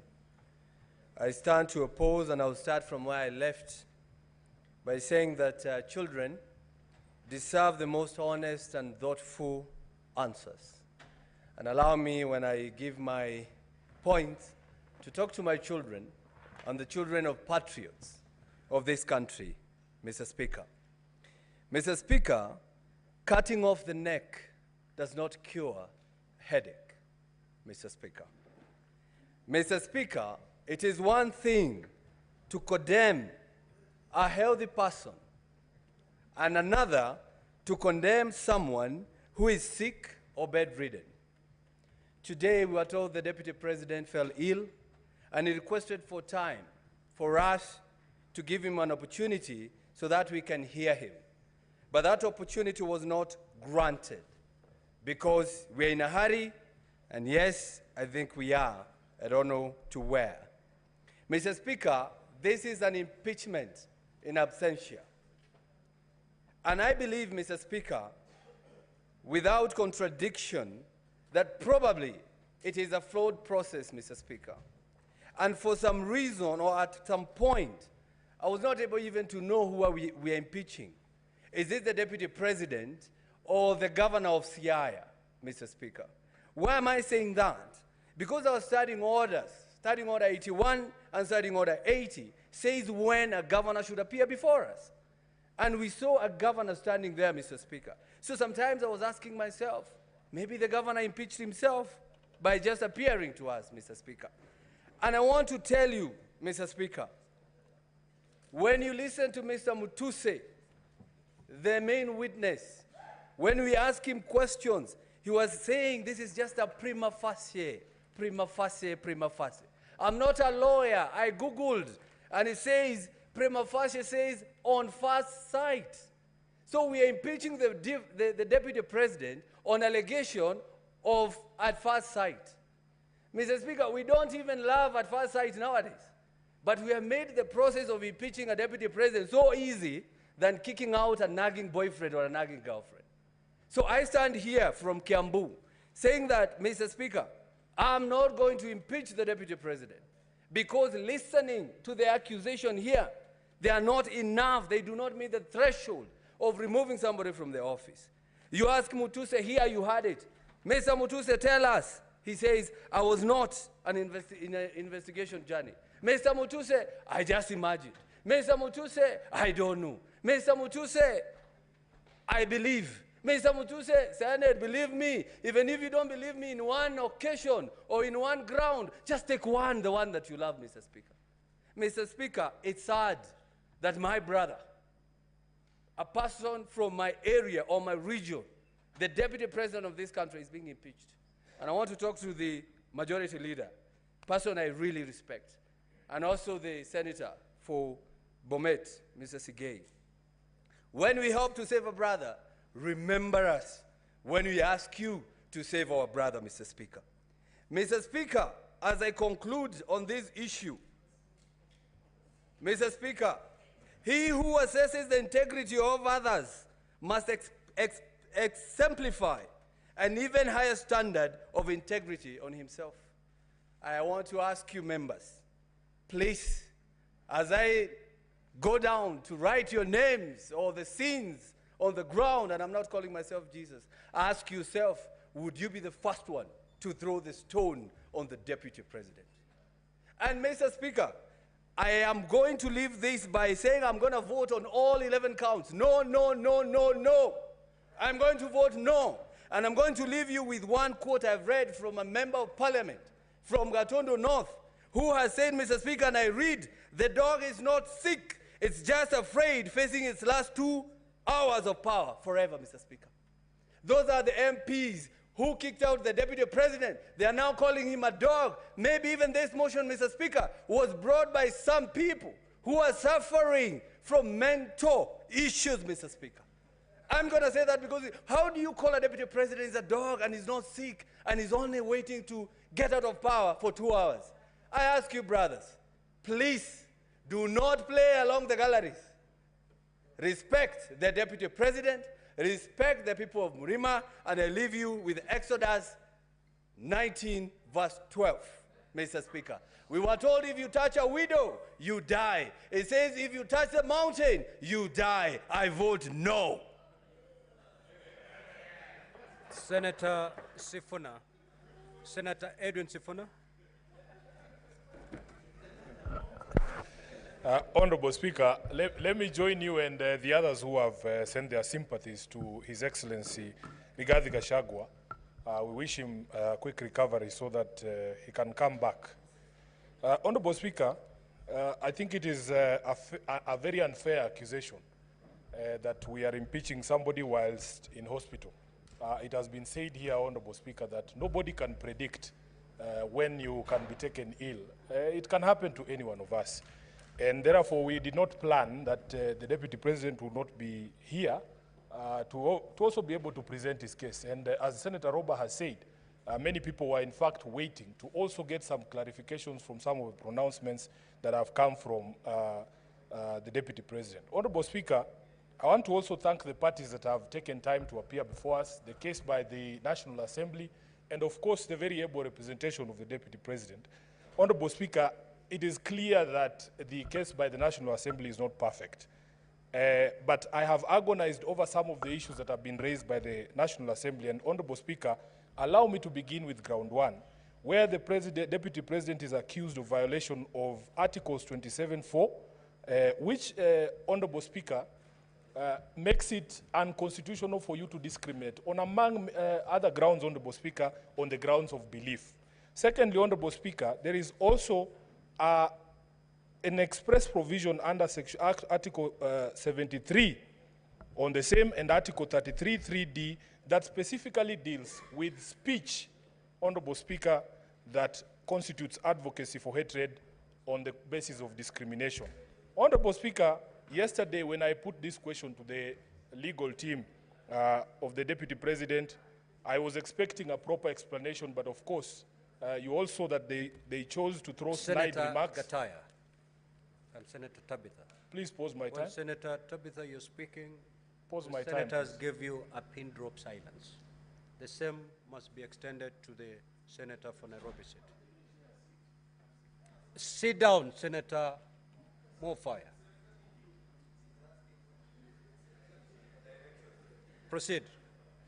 So, Honorable Chair, Honorable Speaker, yesterday when I put this question seeking clarification to the defense team, they chose instead to make snide remarks about appointments that have been made recently of members of my party, ODM. Honorable Speaker, I have agonized about some of the things that the Deputy President has said. In fact, in my entire time as an elected leader, I've met the Deputy President only once, and this is the second occasion when he was in the House. And both of them, honestly, were very sad events. The first one was a funeral, and these proceedings can also be likened to a political death if the House decides to impeach him. But, Honorable Speaker, on that occasion, I did tell him to his face my position on some of the utterances that have come from him, that in fact, I strongly objected to those pronouncements. His legal team sought to hide behind these coalition agreements. I have agonized over what to do with an agreement, Honorable Speaker, that ousts the mandate of constitutional bodies. For instance, Honorable Speaker, you are told that in the agreement, positions that essentially are supposed to be available to all Kenyans through advertisement by the Public Service Commission, like permanent secretaries, have already been dished out. So what am I supposed to do with a contract that ousts the mandate of the PSC, a constitutional body? What am I supposed to do with a contract that ousts the mandate of this House, Honorable Speaker? For instance, to vote for the person who sits in the chair that you sit in.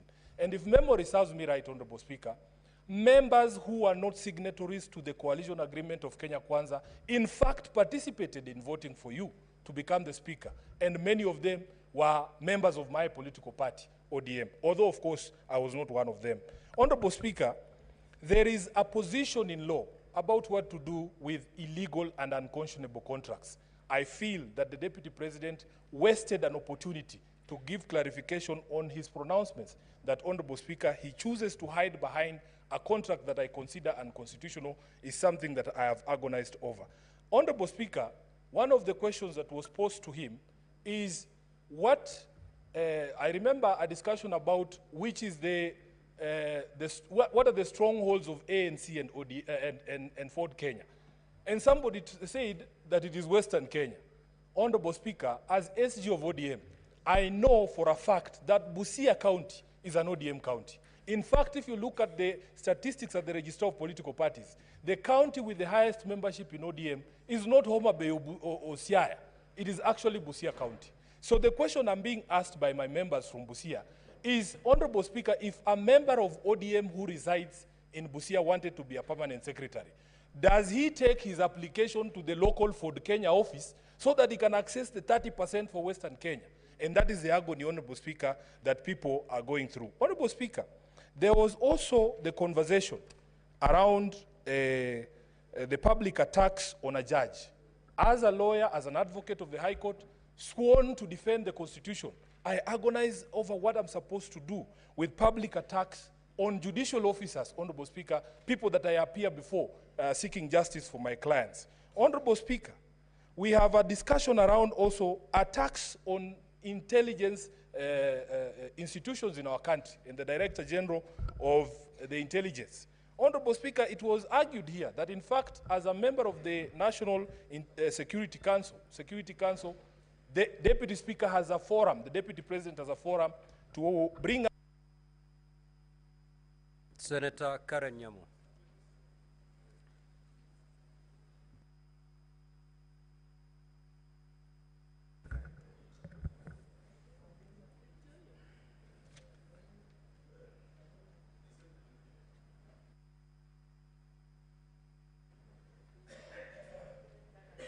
Thank you, Mr. Speaker.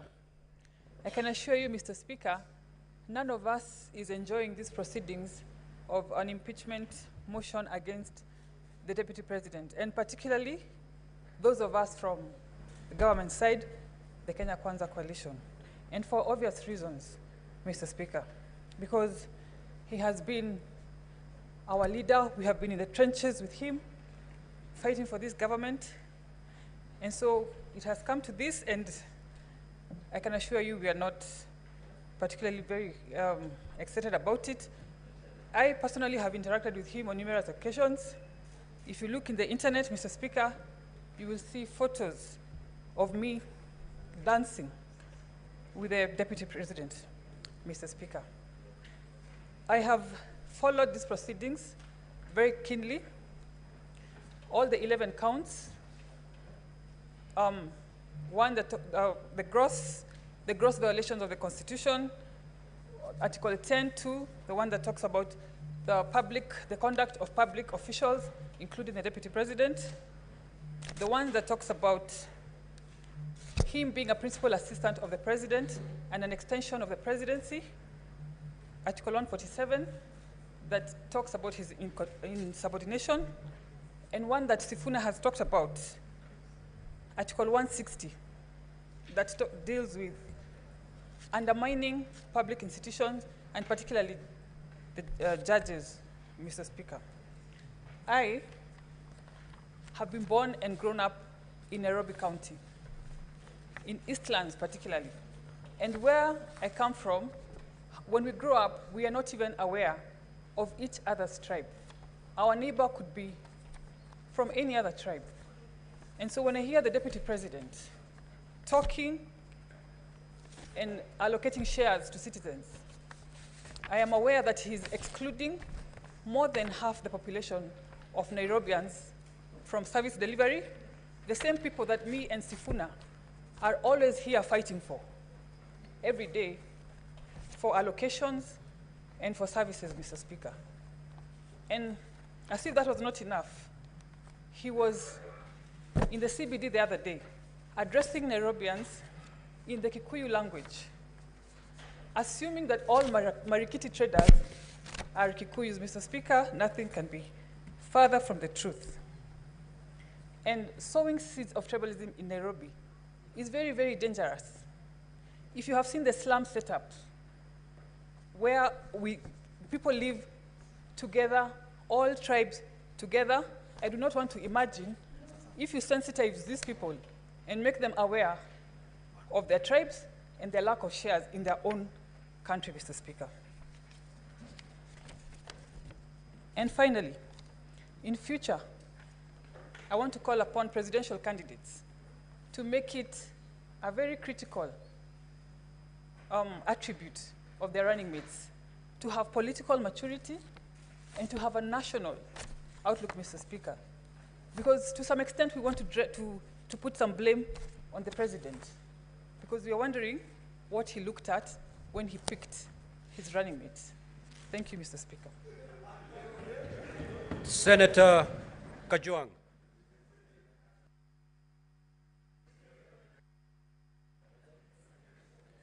Mr. Speaker, as I make my comments on this motion, I'd like to wish the Deputy President of the Republic of Kenya, Rigathi Gachagua, quick recovery.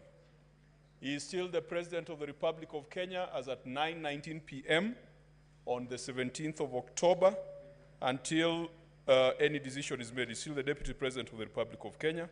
We pray that God gives him the strength and God gives him good health to continue pursuing that responsibility. Mr. Speaker, the Council for County Assembly began his opening statement and his National Assembly, that is the Venerable James Orengo, with a quote from Scripture.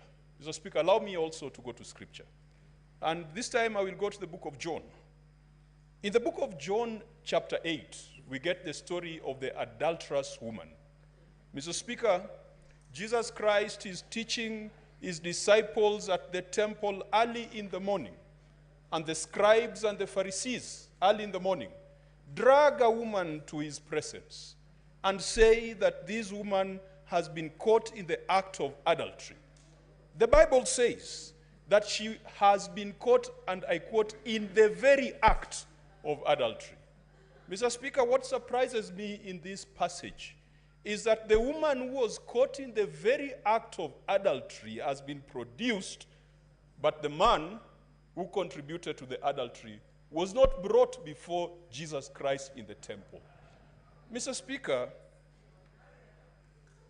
we have a man who has been brought before us for impeachment. We have been told that he's been a political adulterer. We have been told that he has grossly violated the Constitution and the laws of the Republic of Kenya. Mr. Speaker, adultery takes two. It takes two to tango.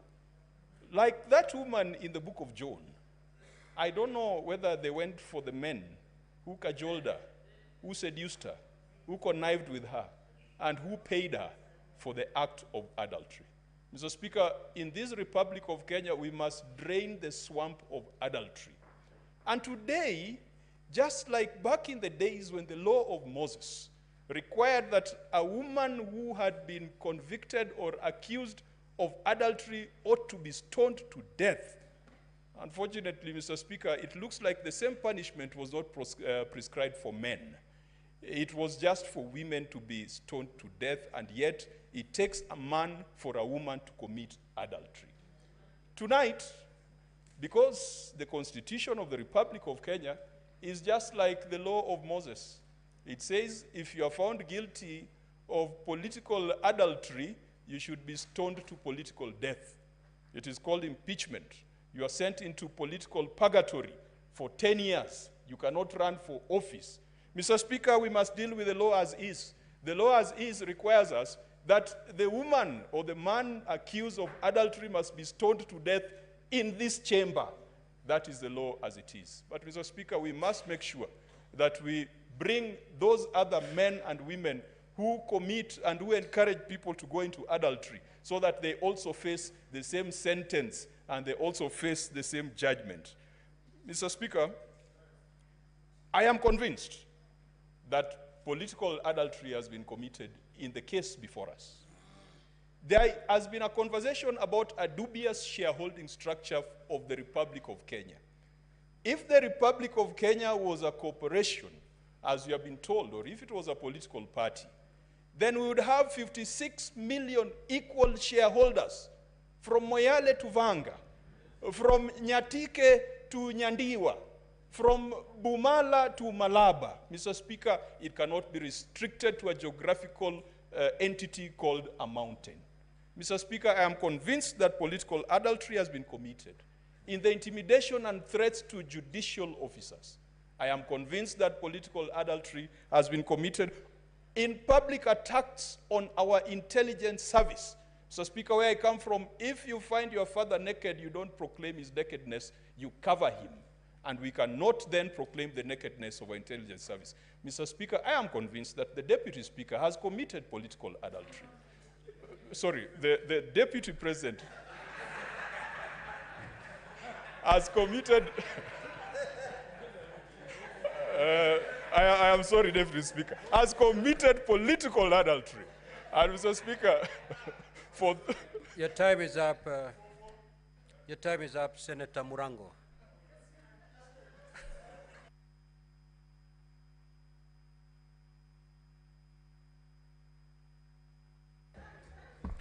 Asante sana mstahiki Spika. Kwanza ningetaka kumwombea afueni haraka naibu wa rais. Alafu niseme hivi. Mstahiki Spika, fisi anapotaka kula mtoto mwanawe husema kwamba ananuka kama mbuzi. Mstahiki Spika, mashtaka iliyo mbele yetu leo ni dhahiri shahiri ya kwamba ni fisi anayetaka kula mwanawe. Mstahiki Spika, wakati Mheshimiwa Karungu Wadhangu alikuwa anaongea hapa leo na kuambia ombe msamaha, alikuwa amemwambia naibu mkurugenzi mkuu wa idara ya jinai kwamba anapojibu ajibu na wanao. Mstahiki Spika, mashtaka ambayo imekuwa hapa, kampuni zote zimekuwa hapa, zilikuwa nyingi, zilikuwa za watoto wake Rigathi Gachagua. Ama kweli chambilecho mkuki kwa nguruwe, kwa binadamu mchungu. Kwa sababu Mstahiki Spika, hakuwezi kuwa na umbaguzi wa wanawe naibu rais, lakini kusiwe wale wengine wanapewa heshima tofauti na hiyo. Mstahiki Spika, mimi nimetoka Kirinyaga na najua mashtaka yote ambayo yako hapo 11. Kuna jambo moja ambalo mpaka ufanye kama utadhirisha mashtaka, na ni ushiriki wa umma ambao tuko na ushahidi mbele yetu.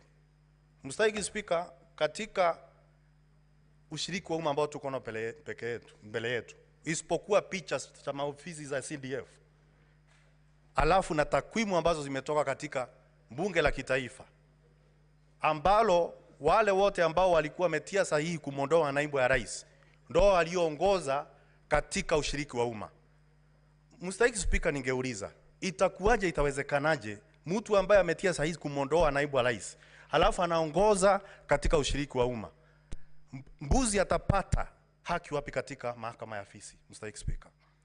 Mstahiki Spika, ningetaka niseme ya kwamba ni rais kuangalia mashtaka na kuyaona kama inafaa kwa naibu wa rais ambaye ako hospitali. Najua ya kwamba naweza kuwa nimesimama hapa napoteza kuni nikichemsha mawe. Najua ya hivi. Lakini fisi alisema siku moja, hata aliambia mawe siku moja, hata kama hujaongea umesikia chenye nimesema. Mstahiki Spika,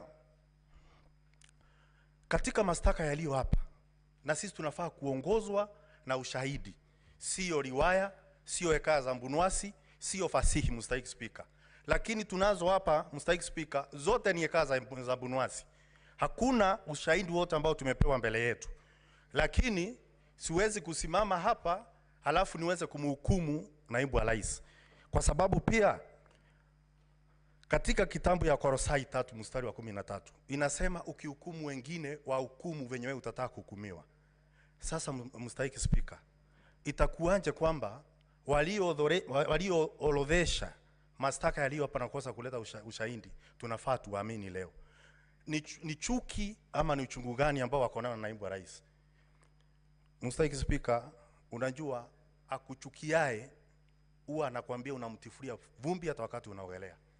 Mstahiki Spika, mahali nilikotoka mimi nataka kitu ya kwanza kufanya ni kuwakilisha watu wangu, na waliniambia kwamba ushiriki wa umma ambao uko hapa hawakuhusishwa vilivyo, kwa sababu walioenda kule mashinani kufanya ushiriki wa umma walienda kufanya ushiriki wa umma wakijua matokeo yake. Mstahiki Spika, na kwa hivyo mimi nimeambiwa na watu wangu kutoka Kirinyaga, yale mashtaka yote ambayo yamewekwa hapo, na kwa sababu tumekuchagua wewe uende pale utuwakilishe, tafadhali ukienda yote usikumbalie na hata moja. Mr. Speaker, Mswahili usema lilompata peku na ungo ni lilo.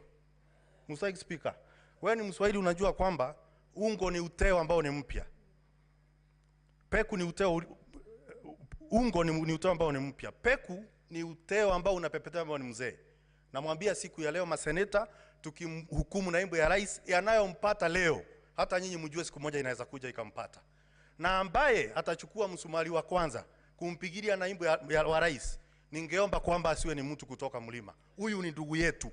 Na kwa hivyo tunapokuja kumsurubisha katika msarambani, afadhali tuangalie akisurumbiwa, lakini mmoja wetu asichukue nyundo na msumari na nyundo kwenda kumsurumu.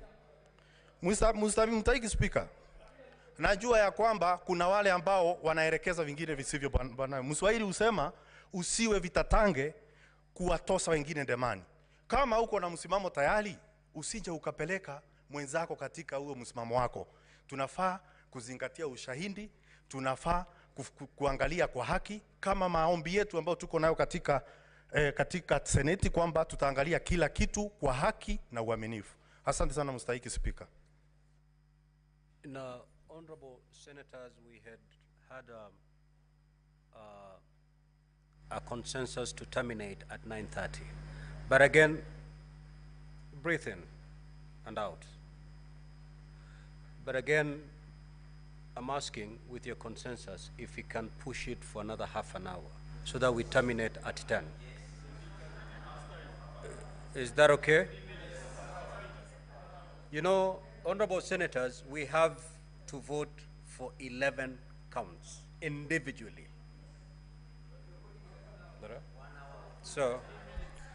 So we will do an extra half an hour, then we terminate. The Honorable Olekina, Senator. Thank you, Mr. Speaker. Mr. Speaker, this evening, let me disabuse this notion that an impeachment process is an attack of the mountain region. Mr. Speaker, an impeachment process is a vital process of holding public officers, state officers, accountable. Mr. Speaker, I've heard on various occasions from my colleagues, those who oppose this motion, that we are targeting the mountain. I beg to differ, and I do so with the following findings. There is a lot of movement in the chamber, Mr. Speaker. Honorable senators, and Senator Lekina's. Let's take our seat, please. And let us hear the Honorable Senator in silence. Thank you, Mr. Speaker. Let me begin again by saying I want to disabuse this notion that an impeachment process is an attack of a region. It is not. It is a constitutional process that this House has been given the task to be able to hold public officers accountable.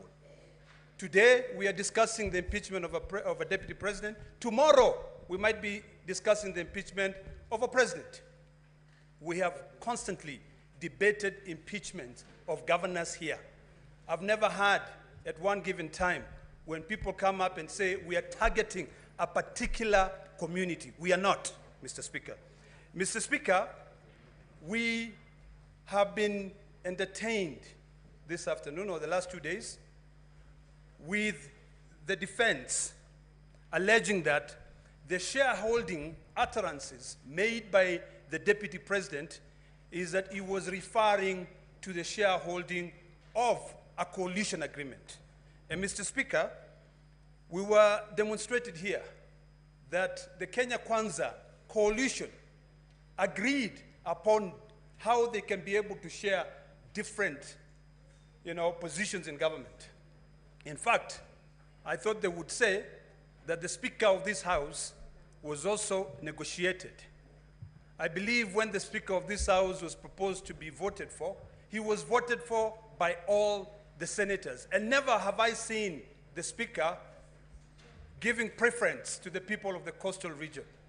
So, Mr. Speaker, I find those I'm not convinced by the defense that the shareholding being uttered by the Deputy President is based on a coalition agreement. Mr. Speaker, the defense attempted to respond to the allegation on ground 8, whereby they say that the utterances of the Deputy Speaker violate Section 132 of the Penal Code. It is important for us to know what Section 132 of the Penal Code says. It actually makes it illegal to utter, print, or publish words or acts that brings into contempt the lawful authority of a public officer. The decision made by Justice Esther Maina in her capacity as a judge of the High Court is protected by the position that she holds. So it is a bit unsensical for the Deputy President to go out in public, instead of following the due process of the law, to be able to go out and appeal the decision of that judge. Until today, Mr. Speaker, the coercion which was used to be able to return the 200 million shillings back to the Deputy President, that money must go back to the public. Mr. Speaker, the Deputy President has got a forum. Article 240 of the Constitution puts him as one of the key members in the National Security Council. He has got a forum to be able to go out there and express his dissatisfaction with the NIS. When he calls a press conference and outright says that the Director General of the National Intelligence has completely brought that service into a halt, he was exposing the secrets of this country, and what he was doing is that he was actually saying that we have got no control. Mr. Speaker, if for anything, today I'll cast my vote based on various issues. One, on shareholding. Two, on the violation of Section 132 of the Penal Code. Three, on the issues of coercion. I listened to the gentleman from Kempsett this afternoon when he said that he had to sit for hours at ESCC to be able to come out with one billboard. One. He was called on the 11th. When the defense were trying to justify that, instead of actually reading the recommendation made by the Senate, they were going through the submissions of one of the witnesses who appeared before my Committee of Health. So, Mr. Speaker, I'm convinced.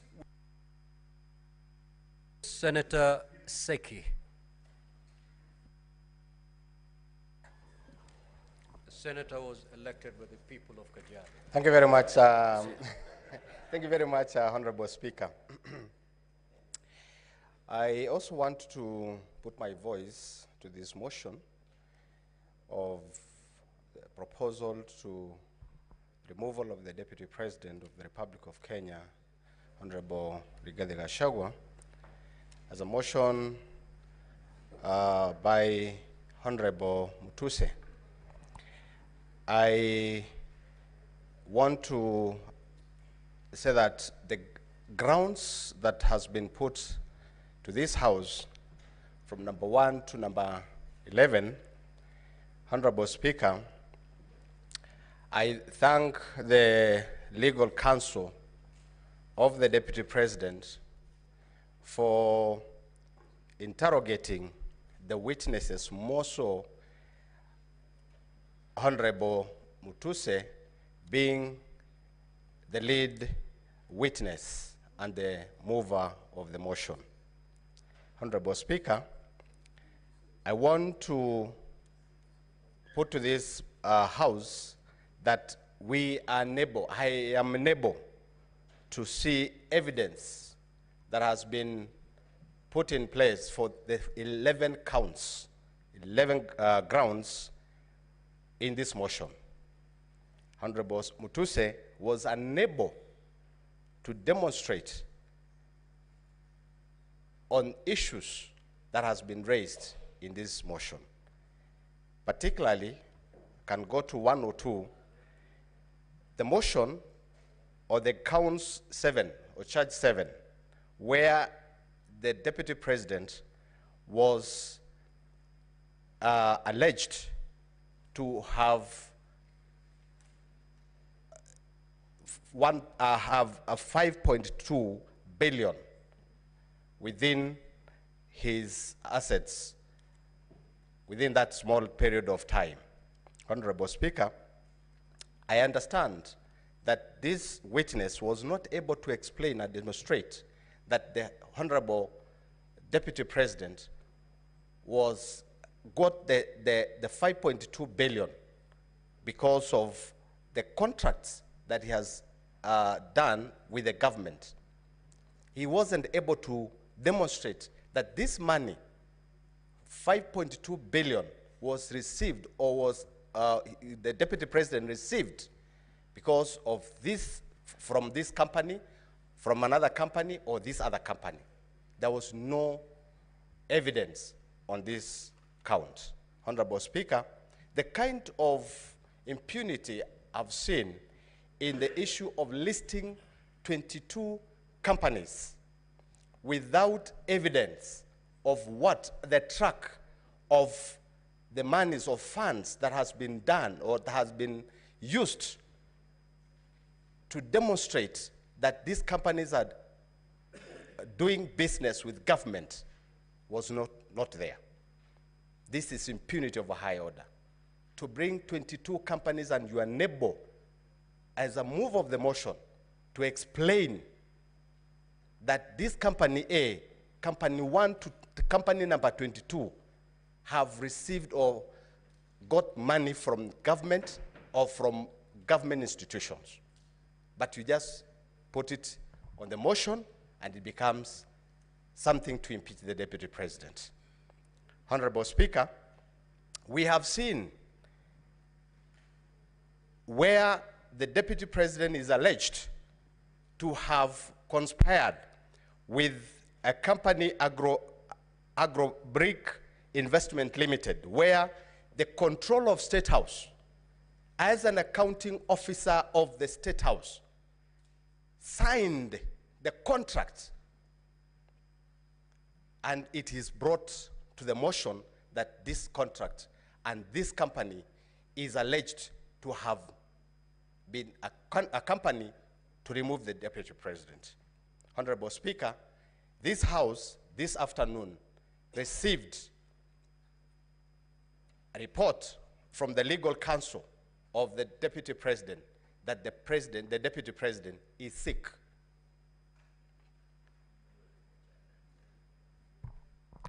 Now, we are ready. Senator Faki.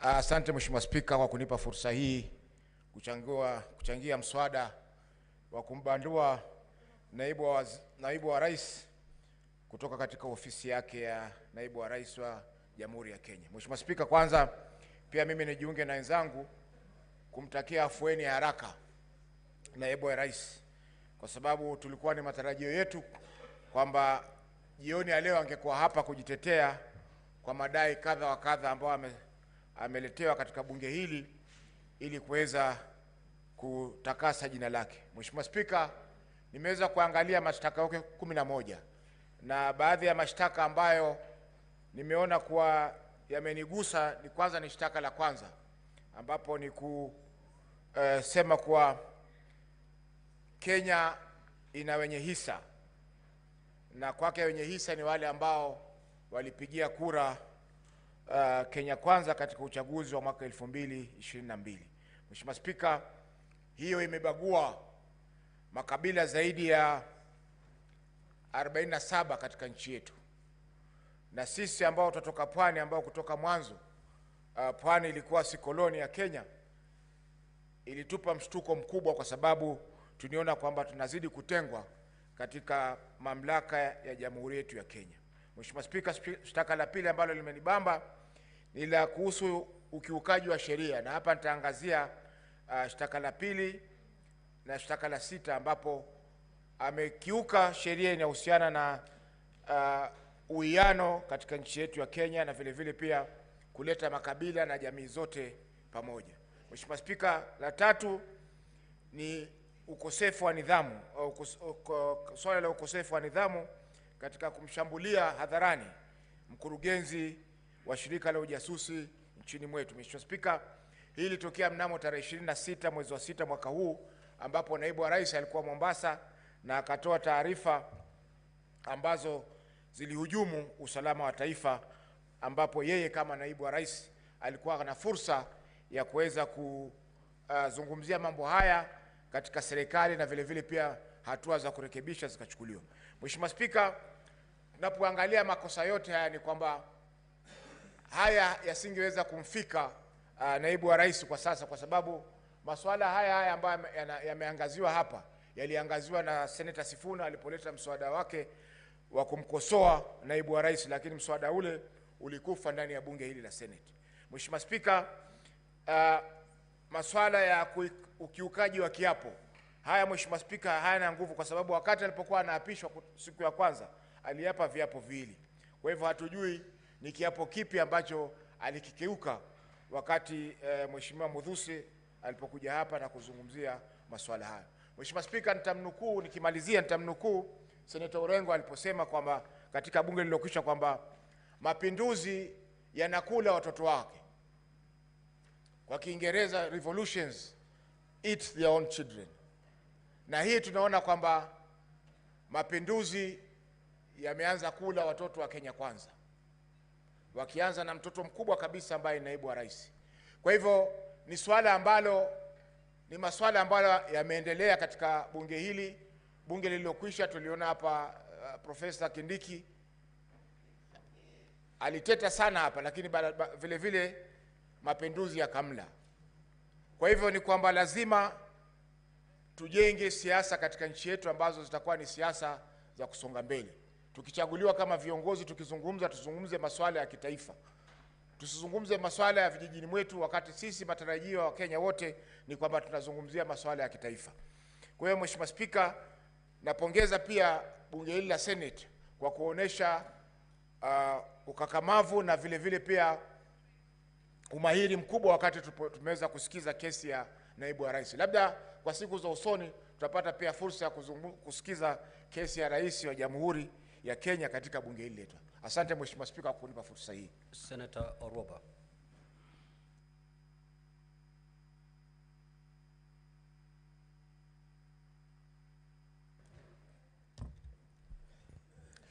Thank you, Mr. Speaker. First of all, I want to say that this is not about a relationship. It's not about a friendship that has deteriorated.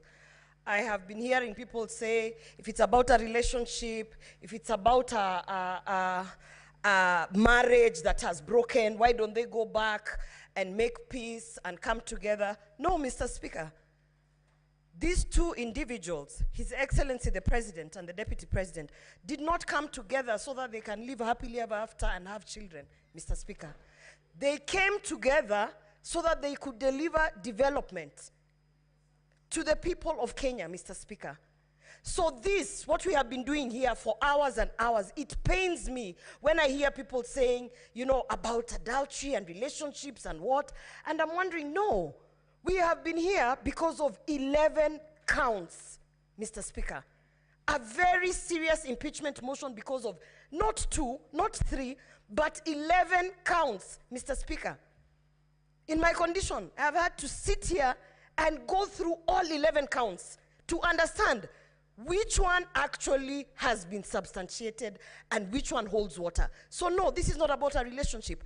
And we should not expect that because they came together, they should now go and sit somewhere and make peace. Now, and you know, stop disturbing us. No, Mr. Speaker. 11 counts of an impeachment motion is something very serious, Mr. Speaker. And it's very unfortunate that of the 11 counts, about 4 counts, Mr. Speaker, were not even substantiated, Mr. Speaker. Very shocking. When you have a team of legal experts sitting down bringing 11 counts, at the very least, they should have even substantiated 9, Mr. Speaker. But 4 counts, ground 2, when you talk about undermining a cabinet decision, How did we not have the witness come here to speak so that we can be able to understand? Some of us, we don't sit in cabinets, and we need to understand what a cabinet decision is, how it is undermined. Mr. Speaker, the witness was not produced. We had another witness who did not come here in terms of undermining devolution. Governor Sakaja signed an affidavit, but then did not appear, Mr. Speaker. People must respect the Senate, because when we are sitting here to analyze 11 counts, Mr. Speaker, honestly, in all fairness, they should at least be substantiated to some level. However, Mr. Speaker, I have lived through the post-election violence of 2007, 2008. And it is very strange that 2007 I was also pregnant, Mr. Speaker. And when I remember, Mr. Speaker, the things that triggered the post-election violence, Mr. Speaker, in 2008 of January, it was such utterances such as Musiguze Mlima, Mr. Speaker. They started as a joke, and before you knew it, matatus were being stopped and people were being asked, get off the matatu and showcase your IDs, and arms and limbs were being chopped off, Mr. Speaker. So we might think it is a joke, this shareholding narrative, Mr. Speaker, but having lived through that post-election violence, and I remember very well, Mr. Speaker, that I even had to choose the people who are operating, you know, on me in 2008, because I was afraid, you know, as kisses, we love everyone. People always think we are traitors because we welcome everyone. So at that time, the attack on us was from both sides, Mr. Speaker. And so therefore, I do not take this shareholding narrative as a light thing. I do not take this Musiguze Mlima as a light thing, Mr. Speaker, because I have been affected directly. And on that count, Mr. Speaker, I definitely have seen that it has been substantiated. We have seen the evidence, and we have even seen repeated utterances of causing divisiveness in this country, Mr. Speaker. And I want to say today, Mr. Speaker, this country is not about one person. It is not about William Ruto. It is not about Rigathi Gachagua. This country is about the 50 million Kenyans who have to live in peace and under the national unity, Mr. Speaker. And for that reason, Mr. Speaker, I want to say that on that shareholding narrative, I hold my ground, and I will definitely vote that he should be impeached. Senator Kavindu.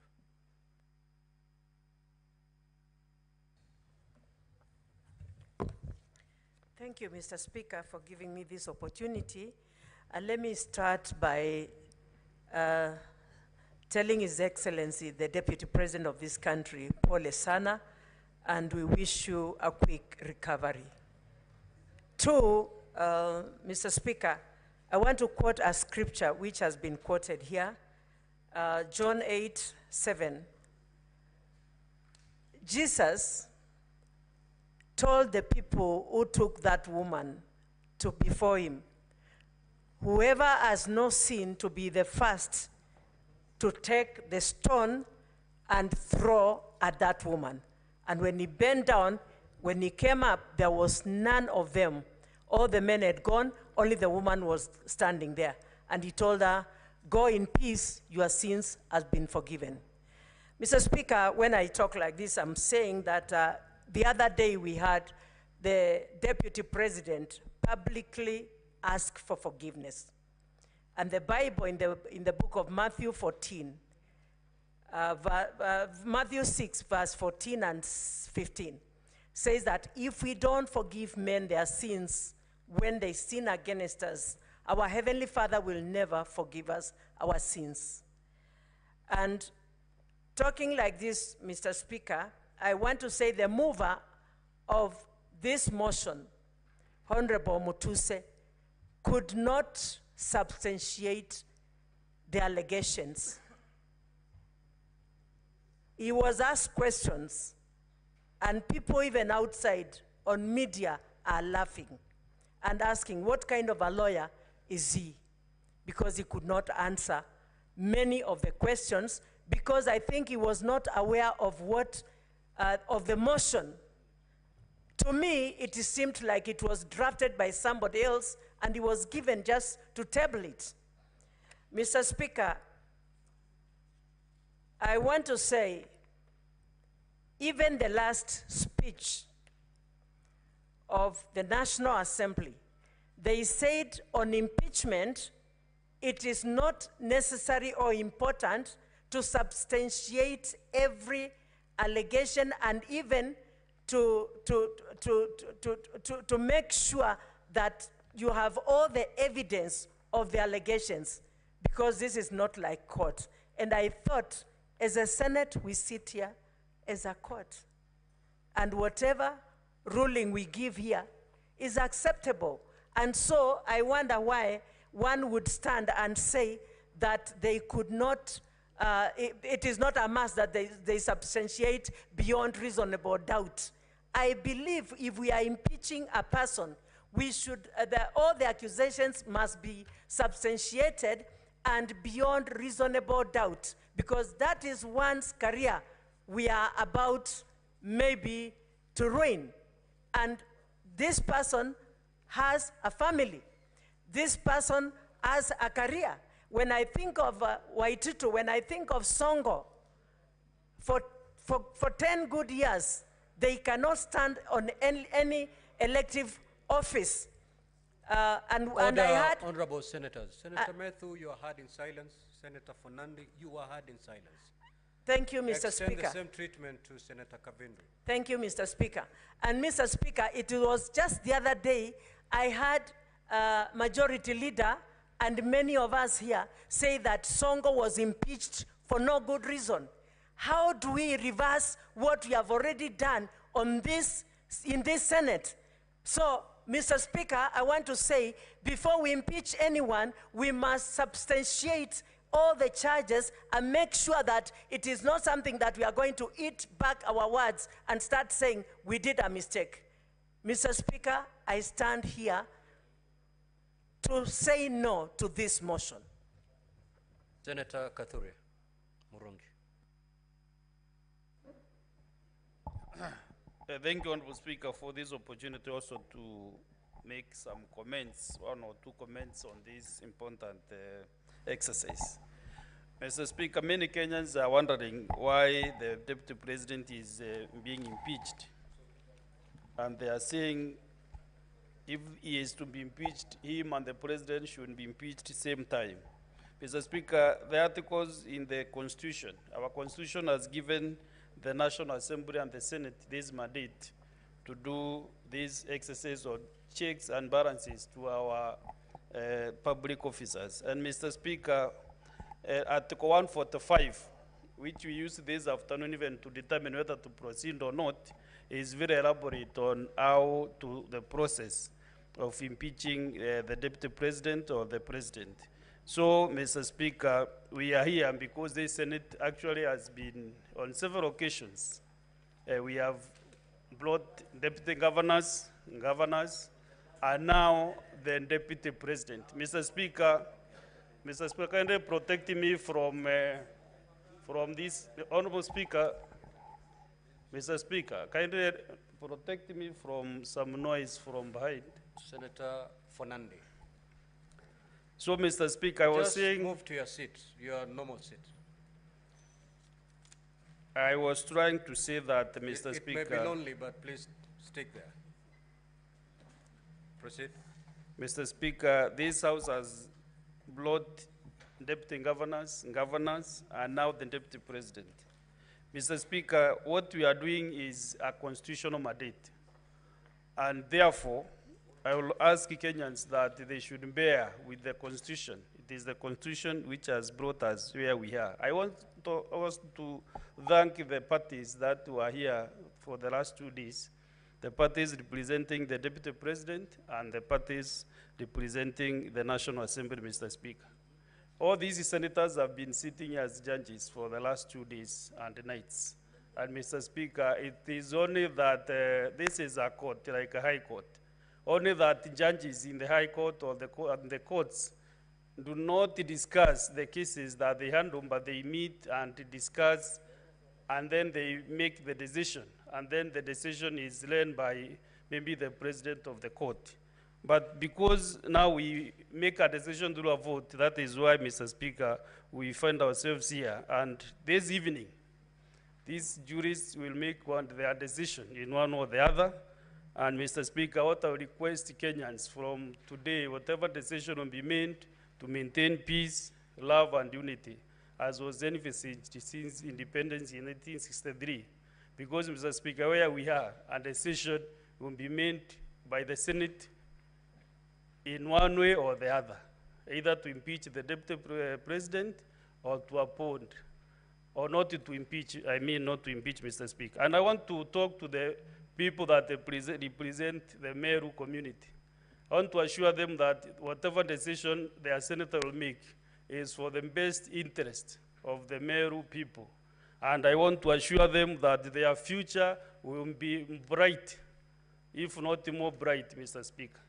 And what they need is service delivery, not individuals. Whatever decision that I'll make is for their best interest, because they elected me to make some decisions. Some are soft decisions or hard decisions. But what they need at the end of the day, they will ask their senator for 5 years, what have you done for us? But as I finish, Mr. Speaker, I want to encourage all of us in a verse from the Bible, Thessalonians chapter 5, verse 18, which says that in every situation, no matter what the circumstances, be thankful and continually give thanks to God. For this is the will of God for you in Christ Jesus. So whatever you do, thank God. Whatever happens to you, thank God, because we always should give thanks to God. Thank you very much, Mr. Speaker. Senator Christo Lasige.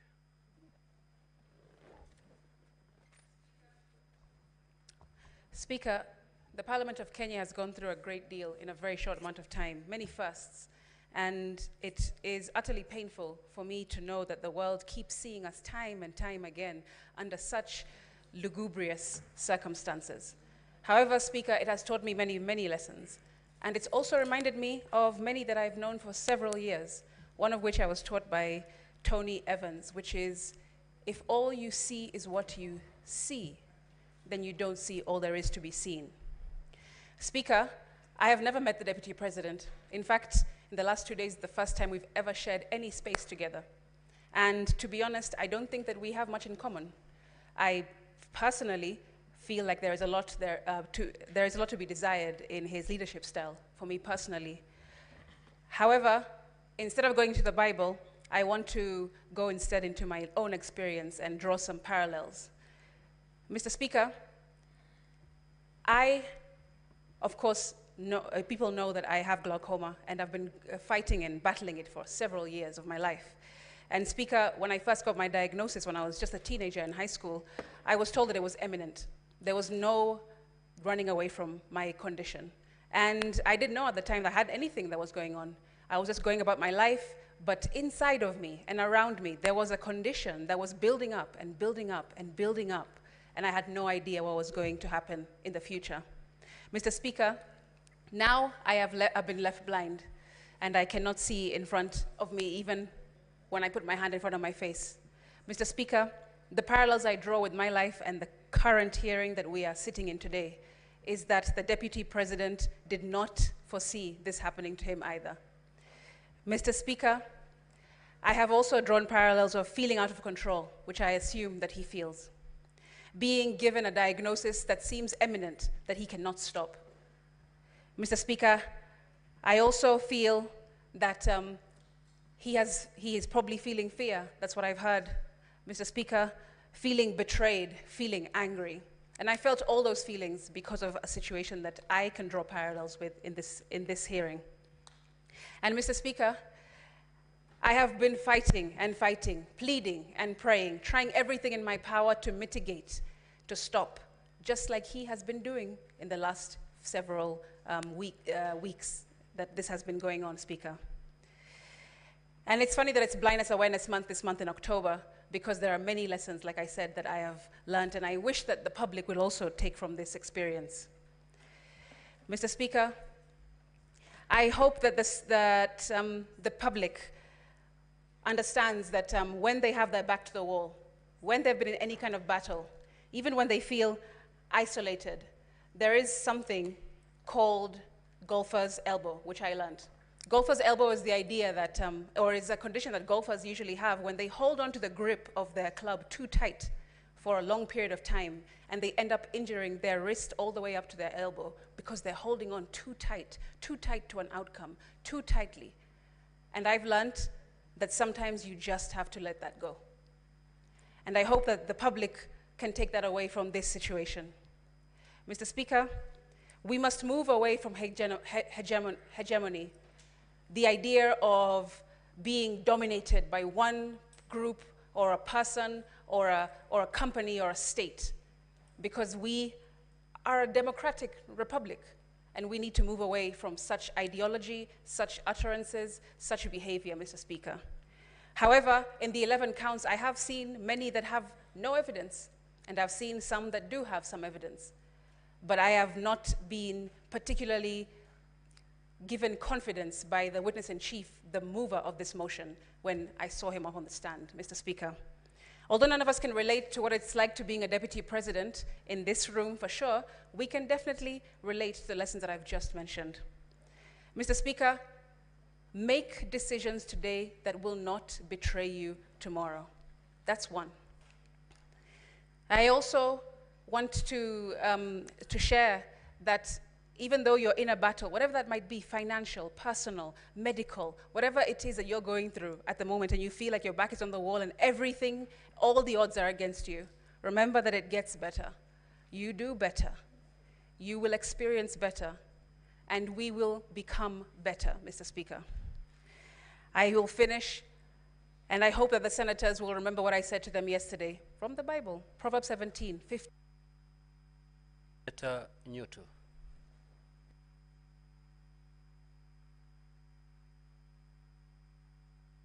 Mr. Speaker, thank you very much, Mr. Speaker. I think I cannot thank you more for affording me this opportunity at this late hour.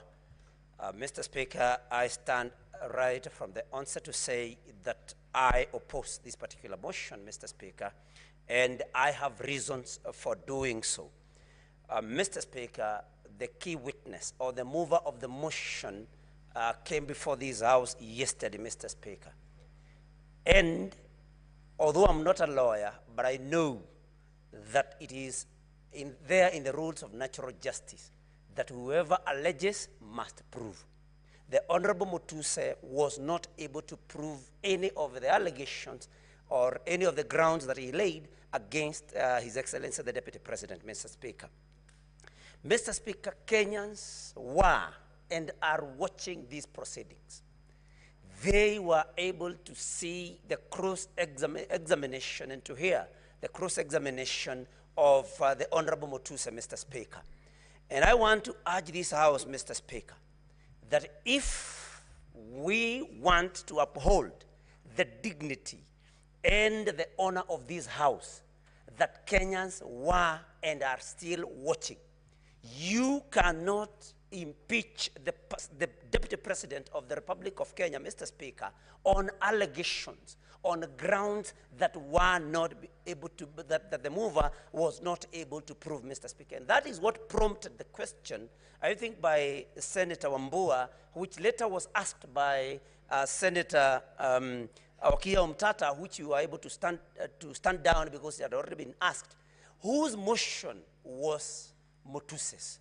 Because it was not his motion. He had no proof of any or for any of the allegations, Mr. Speaker, and that is why this House, in order for us to uphold, like I've said, the dignity and honor, we need to vote no to this motion, Mr. Speaker. Mr. Speaker, many that have spoken before me have talked about the woman, the adulterous woman that was caught in the Bible. Senator Kajwang put it even better, that they did not bring the man that she was caught in the act with. Mr. Speaker, we need to ask ourselves, how good are we? How clean are we? Are we qualified to throw the first stone, Mr. Speaker? I think that is the first question that we should ask ourselves, that as we judge the Deputy President, how good are we? How many mistakes, how many offenses have we ever committed? How many sins even have we ever committed? And God forgive us, and our fellow human beings also forgive us, Mr. Speaker. But the most moving thing, Mr. Speaker, is that we did not give the Deputy President an opportunity. I know, of course, the motion to defer this particular, to adjourn up to Saturday did not pass. But Mr. Speaker, under section 50 of our constitution, Mr. Speaker, we 50-0, Mr. Speaker, we need to give any person 50-0, that is 5-0, Mr. Speaker, 2F, to be present and when being tried, unless the conduct of the accused person makes it impossible for the trial to proceed. Mr. Speaker, the Deputy President was taken ill, according to what the council reported to this House. And Mr. Speaker, we did not give him an opportunity. Mr. Speaker, I draw your attention also to our Constitution, Article 145, Clause 5. The President shall have the right to appear and, not or, and be represented before the special committee, Mr. Speaker. We did not give him that opportunity. Mr. Speaker, because I can see my time is wearing out, if not for anything, Mr. Speaker, I ask this House, you cannot condemn a sick person. Any one of us can get sick. I want to appeal to my colleagues, Mr. Speaker. Nobody chooses when to get sick and when to be in good health. You cannot, we cannot afford to judge a person, to condemn a person when they are in hospital, Mr. Speaker. And so I want to appeal to the members of this House that if not for anything else, you consider that the Deputy President has been taken ill and show the necessary compassion. And Mr. Speaker, I want to my majority leader is here, and he said he made a statement that was very disturbing, that even those that are saying that it can bring division should. Senator Mogene.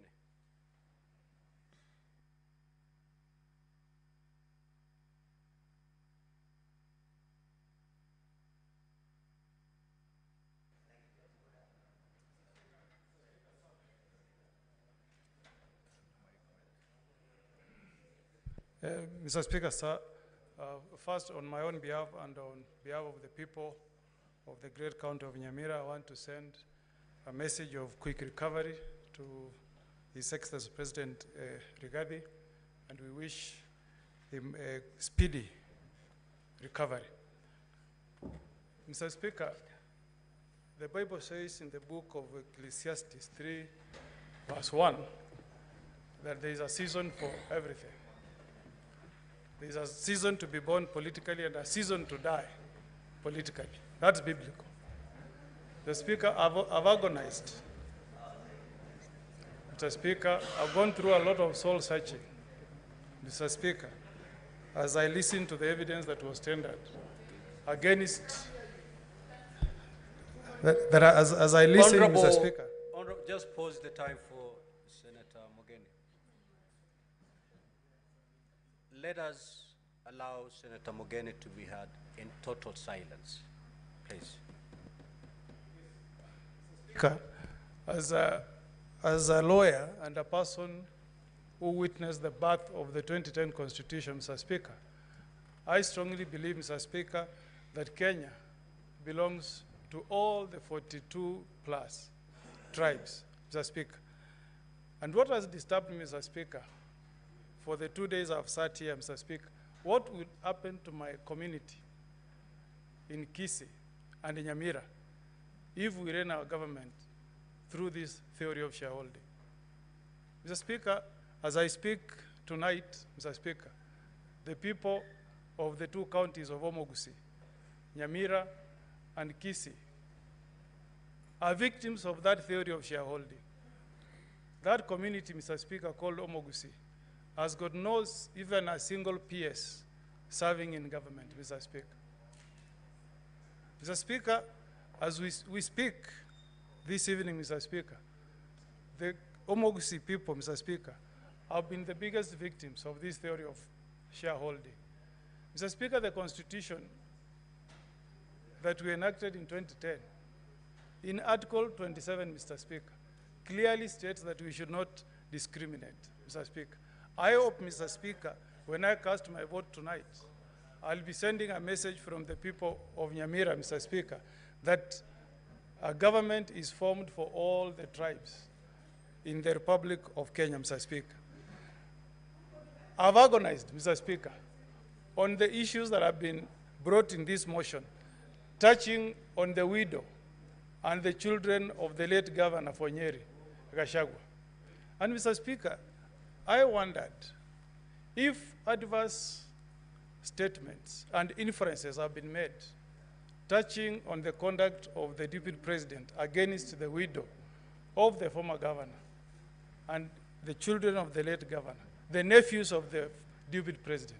Why, Mr. Speaker, I ask as a father, why, Mr. Speaker, did the widow and the children of the late Governor Gachagua swear an affidavit to dispel all the things that have been said against a scheme of swindling those children? Why, Mr. Speaker? Why didn't they swear an affidavit, Mr. Speaker? That has troubled me a lot. And as I cast my vote tonight, Mr. Speaker, I'll be casting my vote for those children who lost their mother, who lost their father, but who were not given an opportunity, Mr. Speaker, to appear before this House and tell us, Mr. Speaker, that there has not been any wrongdoing from the Deputy President to those children. Count number 1, count number 8 is about the utterances that were made by the Deputy Speaker. I hope, Mr. Speaker, that the person who will occupy that coveted position of Deputy President will reflect on what John says in chapter 3, verse 5. Mr. Speaker, the Bible says that the tongue is a small part of the body, but the tongue is also fire, and it's a world of evil among parts of the body. If the Deputy President had checked his utterances, Mr. Speaker, perhaps we will not be having this motion this evening. So, as we vote tonight, Mr. Speaker, let's also learn. Let's also learn from what the tongue has done to Honorable Gachagua. I will vote, Mr. Speaker, where I'm convinced that allegations against the Deputy President have been proved.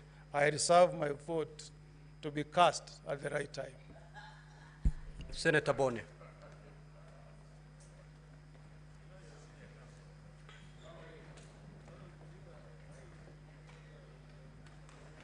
Thank you, Mr. Speaker. Mr. Speaker, the position of the Deputy President of Kenya is very high. It is a very high calling.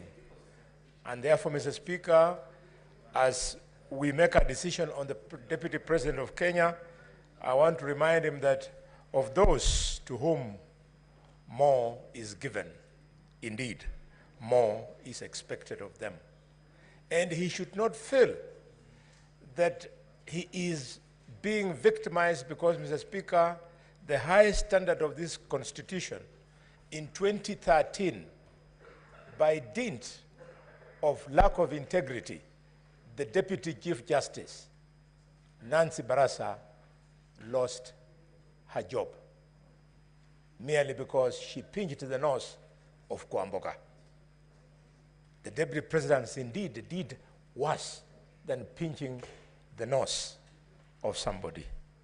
Mr. Speaker, the Deputy President, seeing the allegations against him, I can't imagine that he moves around with the moninga of man of faith and truthful man.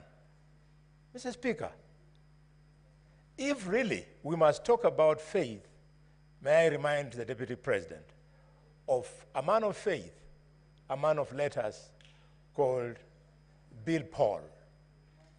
Bill Paul said, man of faith, that integrity is like virginity.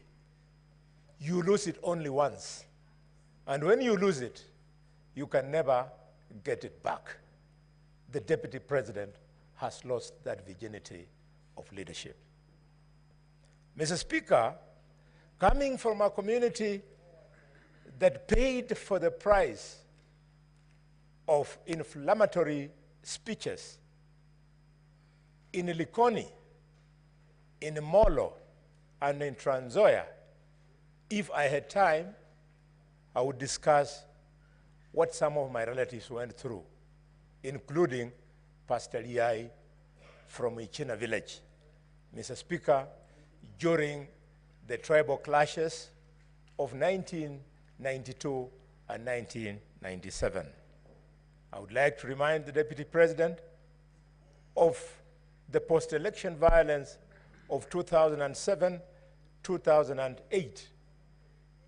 One of the reasons why we had to have this progressive constitution that will be removing him, hopefully, this evening from office. Mr. Speaker,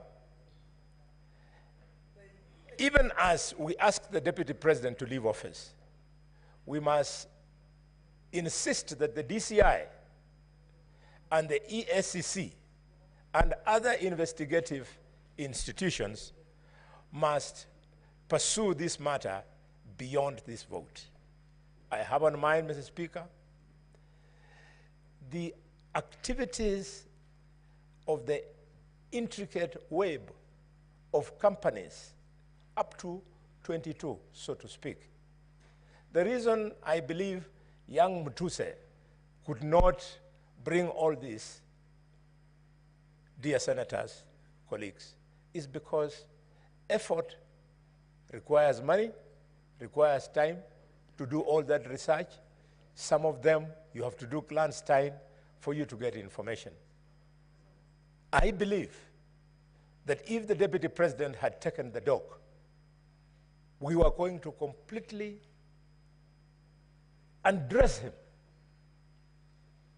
We would have asked him to justify what activities each and every one of those companies was doing. It's part of the reason why he stepped down, Mr. Speaker. Mr. Speaker, I have evidence, which I don't wish to be part of the case, that as soon as the Deputy President's brother died, the wife went to the corporate branch of the cooperative bank and started crying there that the manager should stop the Deputy President from operating these accounts. Mr. Speaker, finally, the Deputy President must be investigated for the role. Senator Eddy.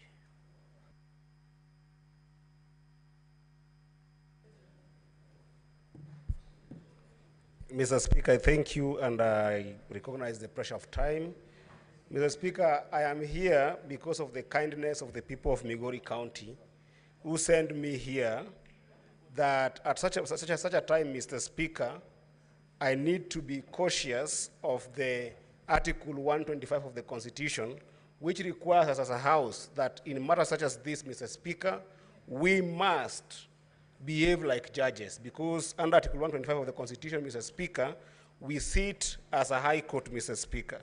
And in the words of Socrates, Mr. Speaker, a judge is required to listen courteously, to answer wisely, to consider soberly, and definitely to decide impartially, Mr. Speaker. There were 11 charges, Mr. Speaker, that were put before us, Mr. Speaker, and they were put to us in the context of Constitution 2010, Mr. Speaker. The Constitution 2010, Mr. Speaker, came in the backdrop of two very important historic moments in this country, Mr. Speaker, that I must reflect on, Mr. Speaker. Number one, Mr. Speaker, is the section paper number 10 of 1965, Mr. Speaker.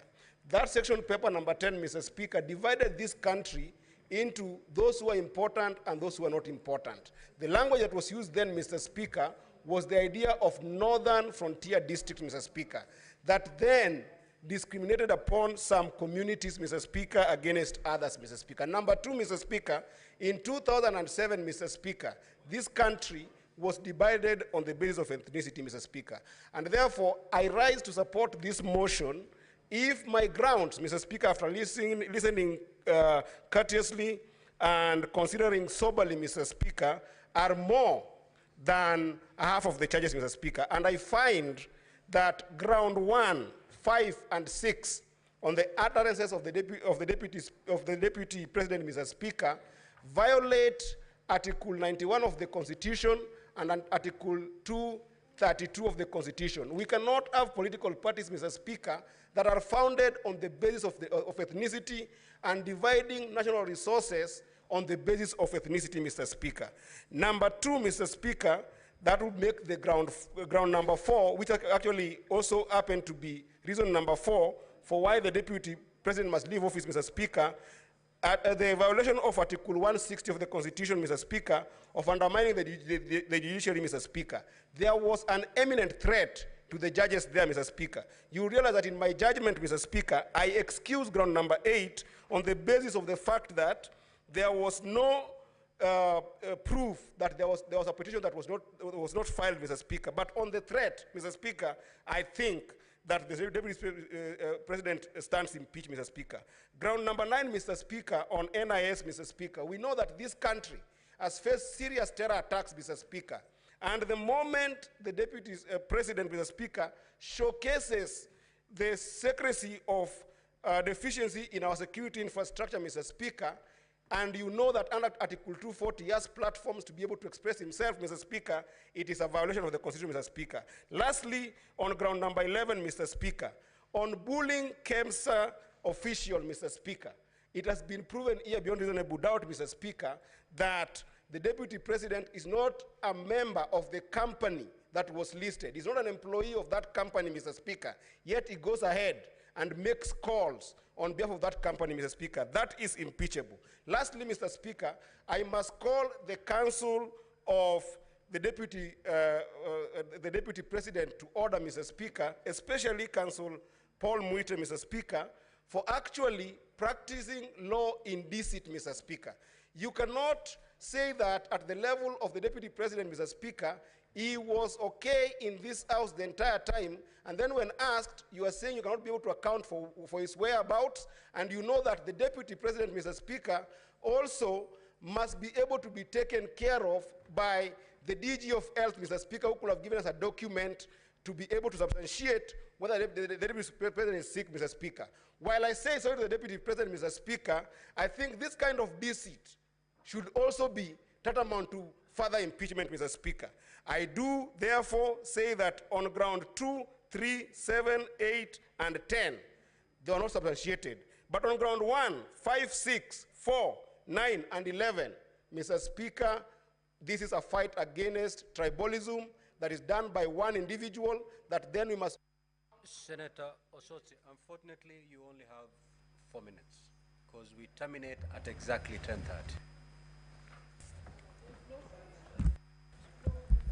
Thank you, Mr. Speaker. Mr. Speaker, I'll be so quick. Mr. Speaker, when the Deputy President was here, I remembered the saying of a famous philosopher, 19th century, Lord Acton, who said, power tends to corrupt, and absolute power corrupts absolutely. Mr. Speaker, a few of us here served with the Deputy President in the National Assembly. And when we were there in the National Assembly, the Deputy President was a very humble man, very simple, very social, and was rare to talk. But listening to the judges and having seen what has been happening around, this is not the same man. This is a different man. So indeed, I want to agree with this philosopher that power tends to corrupt, and absolute power corrupts absolutely. And this is, it may affect all of us here. So there is something we need to learn from what has happened today. Mr. Speaker, I also want to congratulate the members here for their decency and maturity in conducting a fair trial. Mr. Speaker, it is not true that the Deputy President has not been given a hearing. We had to adjourn this House for 2 hours to wait for the witness to come. He didn't come. And Mr. Speaker, you know that the tradition of this House, that Sometimes we receive written submissions. We do that in our committees. We do that in public participation. So the members who are saying that he was not given a fair hearing is that is not true, because this House tried as much as possible to get the Deputy President to come. Mr. Speaker, a lot has been said about various laws and articles of the Constitution that the Deputy President has violated. But one important article of the Constitution that runs through all the charges, Mr. Speaker, is Article 131 of the Constitution, which read together with Article 147, clearly says that the Deputy President is a symbol of national unity. That is not the case, Mr. Speaker. Mr. Speaker, if you go ahead, Article 131(2) says that the Deputy President, by dint of Article 147, should respect and uphold and safeguard the Constitution. That is not the case. The Deputy President should promote and enhance the unity of the nation. That is not the case. The Deputy President should promote respect for diversity of the people and communities in Kenya. Mr. Speaker, that is not the case. So if there is any piece of law that is going to send the Deputy President home, is clear violation of Article 131 of the Constitution, because the Deputy President is the principal assistant to the President, and therefore exercises powers of the President as per Article 131 of the Constitution. Mr. Speaker, if there is one charge, because we have 11 charges, that is going to send the Deputy President home, it's charge number 1. I listened to the evidence that was brought here by his counsel. That evidence of the coalition agreement of Kenya Kwanza was not sufficient, was not convincing. And in fact, Mr. Speaker, the Deputy President conveniently hid for... Your time is up. Majority Leader, you may now move to reply.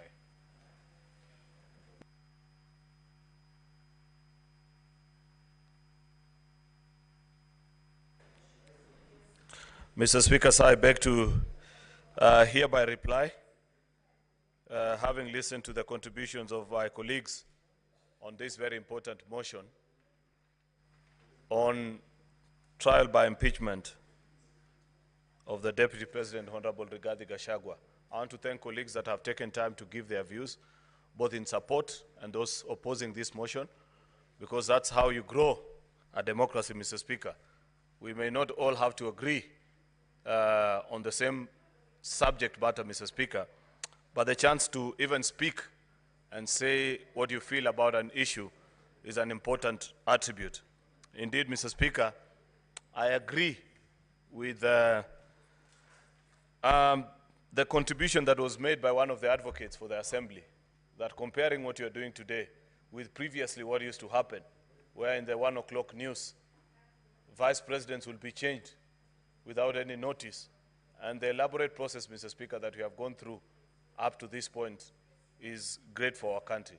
Mr. Speaker, I appreciate the National Assembly, the team of the Deputy President, Mr. Speaker, that has presented us with information to help us make a fair judgment of this case. Mr. Speaker, I strongly disagree with those that hold the view that the Senate hasn't been as fair to the Deputy President as perhaps they would have expected. To the best of my knowledge, Mr. Speaker, I think as a House, we did the best that was within our means. We granted the opportunity, was given sufficient notice, Mr. Speaker.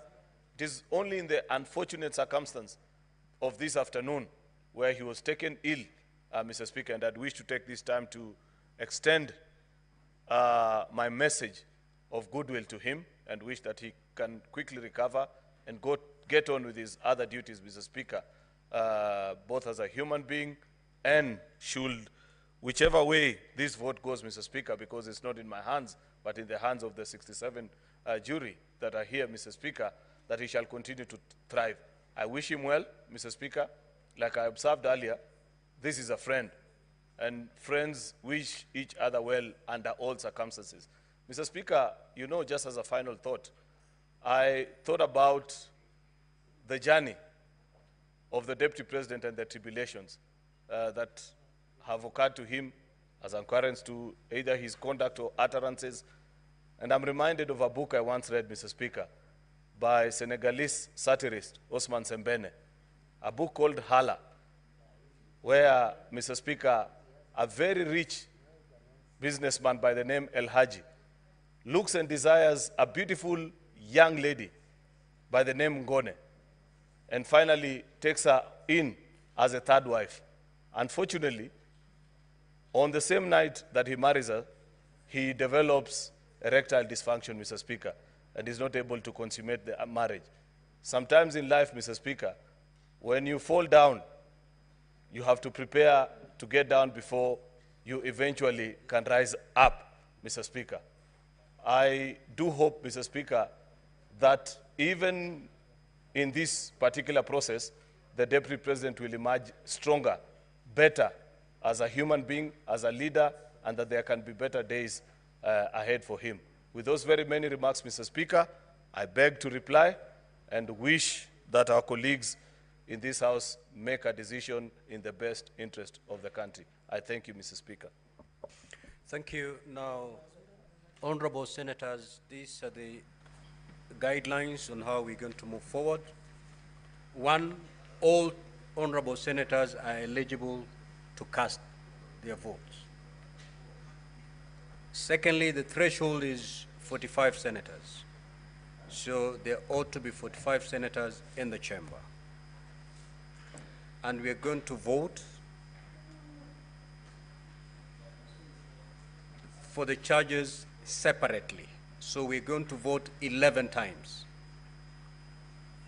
I now direct that the bell be rung for 2 minutes.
Good evening.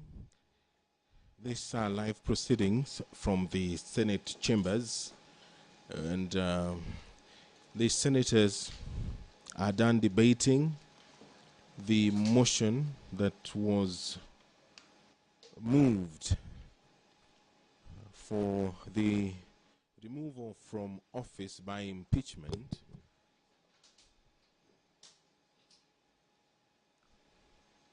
You're watching live pictures from the Senate, where debate has been concluded.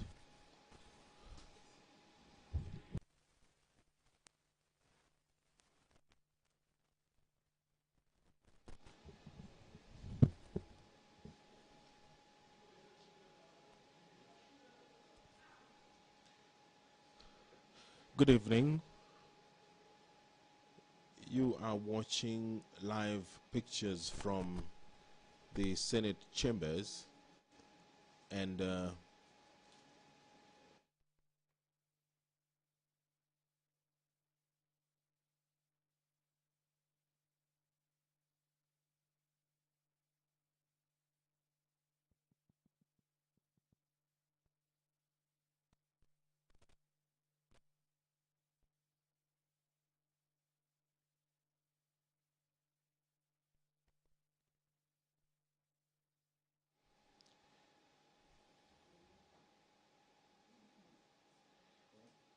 The senators are done debating the motion that was moved seeking the removal from office by impeachment the Deputy President of the Republic of Kenya, and now they are preparing to take a vote on the 11 charges that were brought forward against the Deputy President.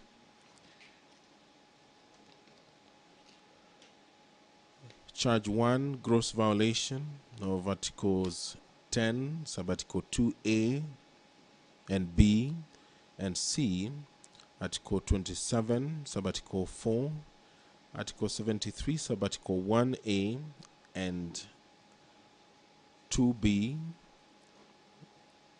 Article 75, Sub-Article 1C,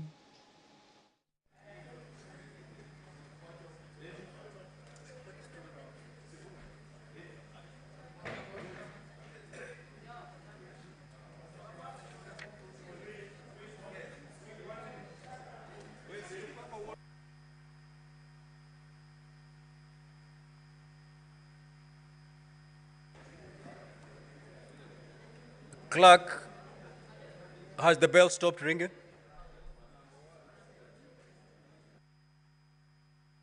Sergeant at Arms, kindly close the doors and draw the bar.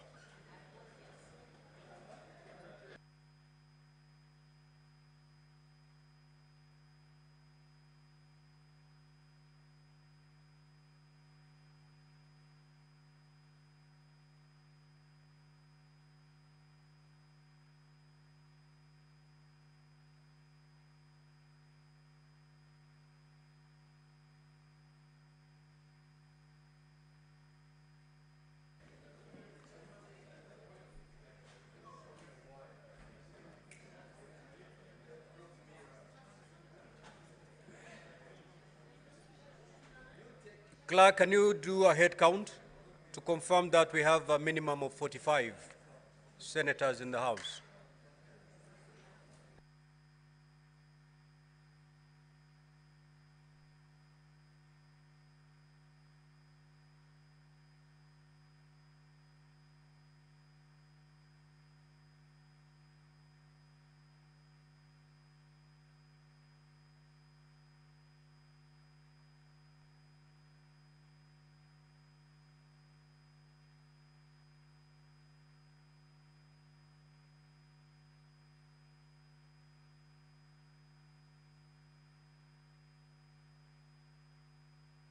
Order, honorable senators. Majority Leader, you may take your seat.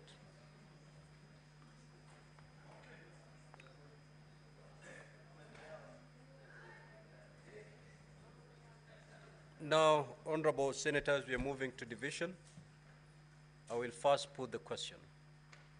Voting shall be electronically, and we shall be voting on separate charges. So we're going to vote 11 times this evening. I'll proceed to put the question. Honorable senators that are aware that the National Assembly on the 8th of October 2024 resolved, with the support of 282 members, being at least 2/3 of all members of the National Assembly, that pursuant to the provisions of Article 145(2), as read with Article 151(b) and 2 of the Constitution, and Standing Order 65(2) of the National Assembly Standing Orders, His Excellency Rigathi Gachagua, EGH, Deputy President of the Republic of Kenya, be removed from office by impeachment on the grounds specified in the special motion. Whereas by a letter reference NA/DLP/TBO/MTS/2024 into brackets 25, dated the 8th of October 2024, and received in the office of the Speaker of the Senate on the 9th of October 2024, the Speaker of the National Assembly informed the Speaker of the Senate of the approval of the special motion by the National Assembly, and further forwarded to the Speaker of the Senate documents in evidence of the proceedings of the National Assembly. Further, Whereas pursuant to Article 145, as read with Article 150, 1B and 2 of the Constitution, and Standing Orders 78 and 79 of the Senate Standing Orders, the Senate had the National Assembly on the grounds for the proposed removal from office by impeachment of His Excellency Rigathi Gachagua, EGH, Deputy President of the Republic of Kenya. And further, whereas pursuant to Article 145, as read with Article 150, 1B and 2 of the Constitution, and Standing Orders 78 and 79 of the Senate Standing Orders, the Senate also had His Excellency Rigathi Gachagua, EGH, Deputy President of the Republic of Kenya, on the grounds of his proposed removal from office by impeachment of the Deputy President of the Republic of Kenya. Now, therefore, pursuant to Article 145, as read with Article 150, 1B and 2 of the Constitution, and Standing Order 78 and 79 of the Senate Standing Orders, the Senate resolves to remove from office by impeachment His Excellency Rigathi Gachagua, EGH, Deputy President of the Republic of Kenya, on the following grounds. 1. Gross violation of Articles 10, 2A, B, and C, 27.4, 73.1A and 2B, 75.1C, and 129.2 of the Constitution, and Article 147.1 as read together with Article 131.2C and D of the Constitution. 2. Gross violation of Article 147.1 and 152.1 of the Constitution by undermining the President and the Cabinet and the effective discharge of the national government's executive mandates. Number 3, gross violation of Article 6.2, 10.2A, 174, 186.1, 189.1, and the fourth schedule to the Constitution by undermining devolution. Number 4, gross violation of Article 161 of the Constitution on the institutional and decisional independence of judges. Number 5, gross violation of Articles 3.1 and 148.5A of the Constitution on the fidelity to the oath of office and allegiance. Number 6, serious reasons to believe that His Excellency the Deputy President has committed crimes under Section 13(1)A and 62 of the National Cohesion and Integration Act. Number 7, serious reason to believe that His Excellency the Deputy President has committed gross economic crimes under Sections 45(1), 46, 47(a)(3), and 48(1) of the Anti-Corruption and Economic Crimes Act, and Sections 2, 3, 4, and 7 of the Proceeds of Crime and Anti-Money Laundering Act. Number 8, serious reasons to believe that His Excellency the Deputy President has committed crimes by continuously misleading members of the public through false, malicious, divisive, and insightful remarks that are contrary to the provisions of Section 132 of the Penal Code and Section 29 of the Leadership and Integrity Act. Number 9, gross misconduct that is incompatible with the high calling and dignified status of the office of the Deputy President and a member of the Cabinet and the National Security Council.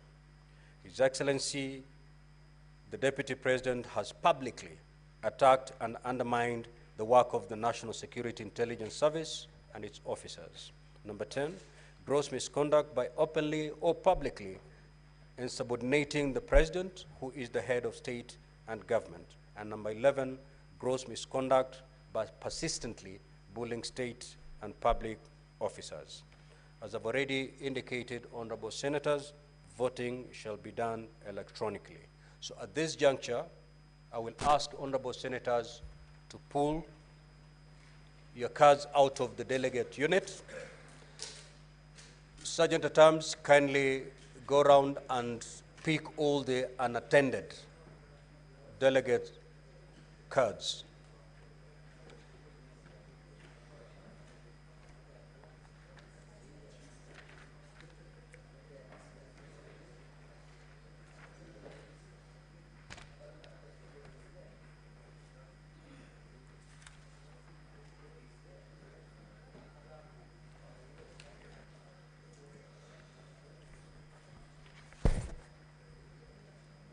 Sergeant at Arms, if you're done collecting the unattended cards, we're good.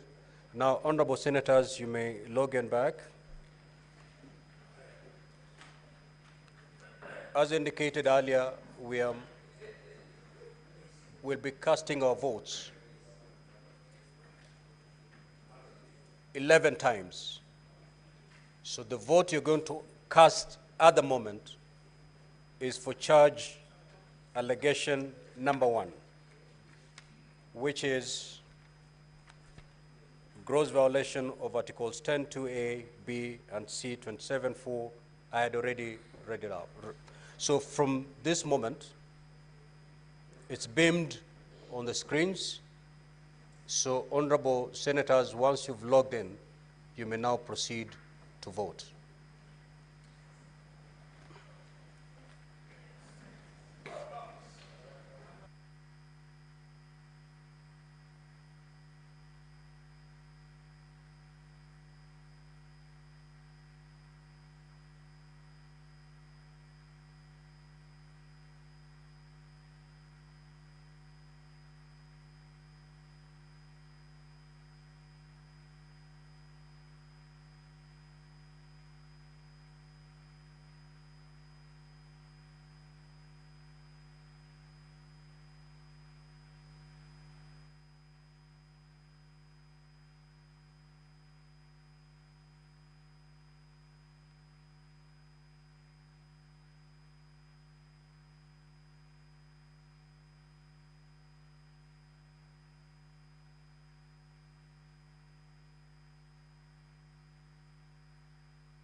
Senator Tabitha Keroche, may you move to dispatch and get some assistance.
We're now going to allegation number 2.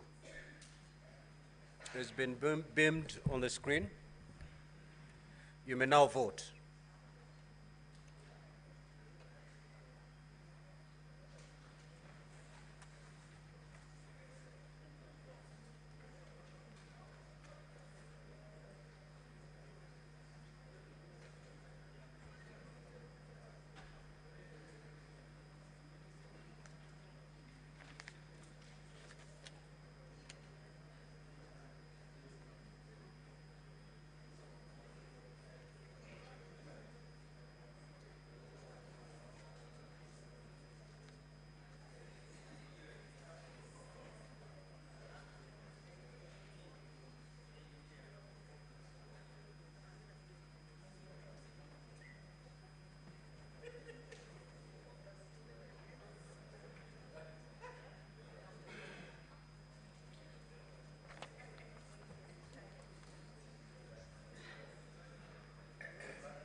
We shall now move to ground number 3, allegation number 3.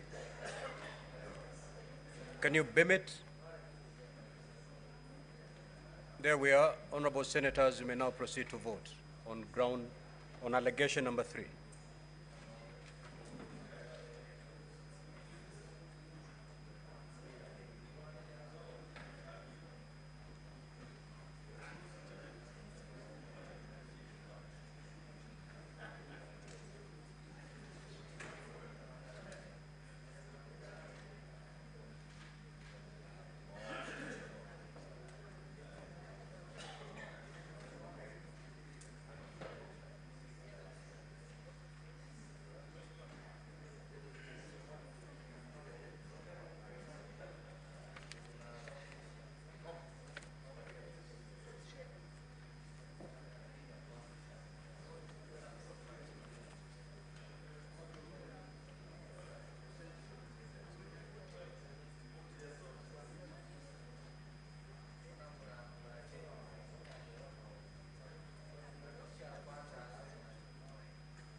We are now going to allegation number 4. Let it be beamed on the screen. Honorable Senators, you may now proceed to vote on ground number 4.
Honorable Senators, we are now moving to vote on charge number 5.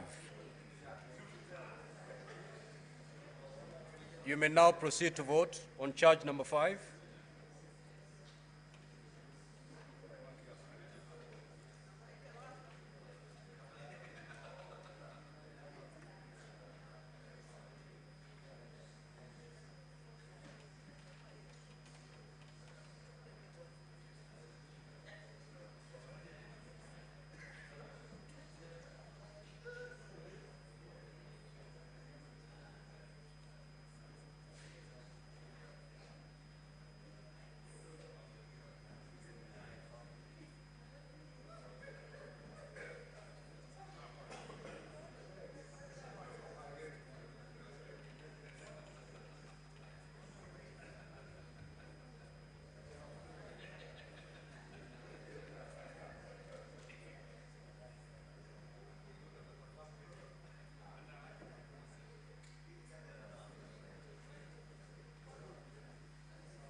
Honorable Senators, we are now moving to allegation number 6.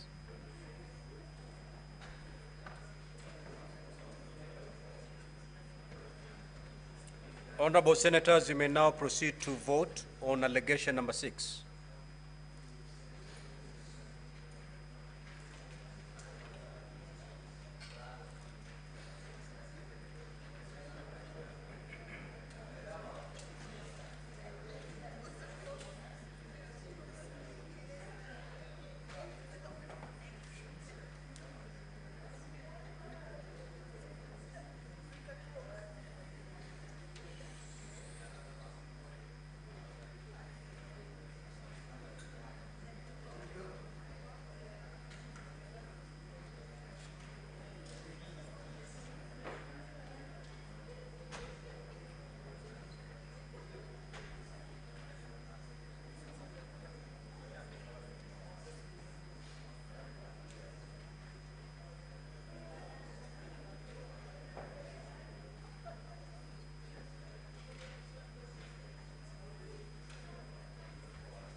Honorable Senators, we are now going to move to allegation number 7. Honorable Senators, you may now proceed to vote on allegation number 7.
Honorable Senators, we are now moving to ground number 8.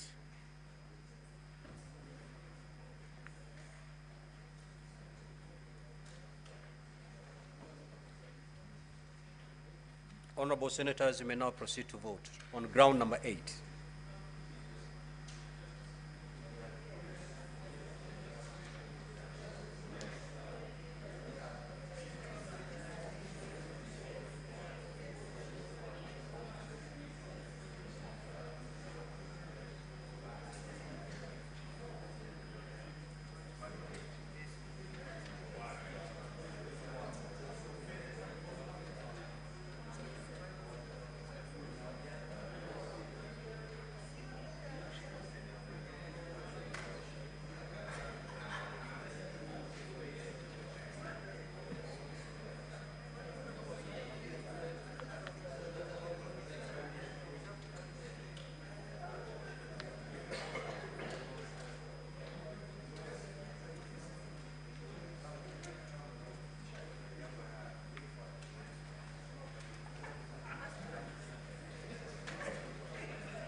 Senator Karungo, just come to the dispatch, Senator Karungo, and cast your vote.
Honorable Senators, we're moving to charge number 9. You may proceed to vote.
Honorable Senators, we're moving to charge number 10. You may now proceed to vote.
Senator Boni, proceed to dispatch and cast your vote.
Honorable Senators, we're now moving to the final charge, charge number 11. You may proceed to vote.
Honorable Senator Methu, proceed to dispatch.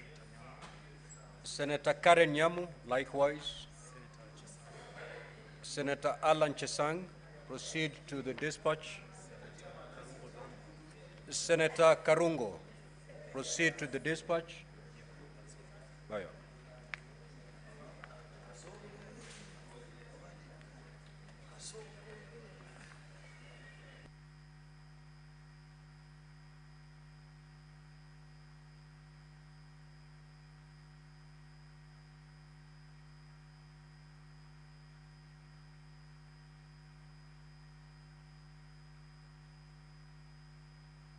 Senator Miraj, proceed to dispatch and cast your vote.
Senator Ojenda, proceed to dispatch.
Order, honorable senators. Senator Okoit Omtata, Senator Bass and Senator Oroba, please take your seats.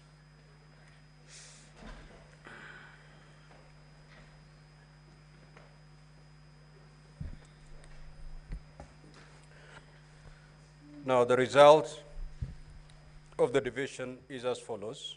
Charge number 1, ayes 54, nays 13, abstention 0. So the ayes have it.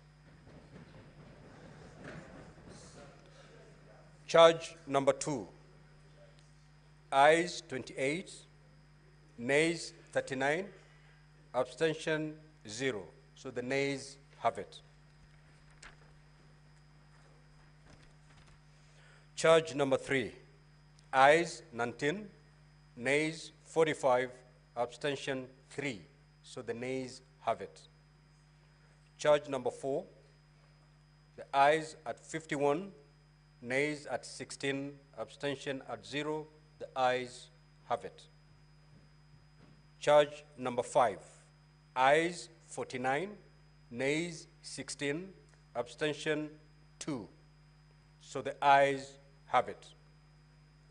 Charge number 6, ayes at 48, nays at 18, abstention 1. So the ayes have it. Charge number 7, the ayes 13, nays 53, abstention 1. So the nays have it. Charge number 8, ayes 27, nays 40, abstention 0. So the nays have it. Charge number 9, ayes 46, nays 20, abstention 1. So the ayes have it. Charge number 10, ayes 22, nays 45, abstention 0. The nays have it. Charge number 11, the ayes 18, nays at 47, abstention 2. So the nays have it.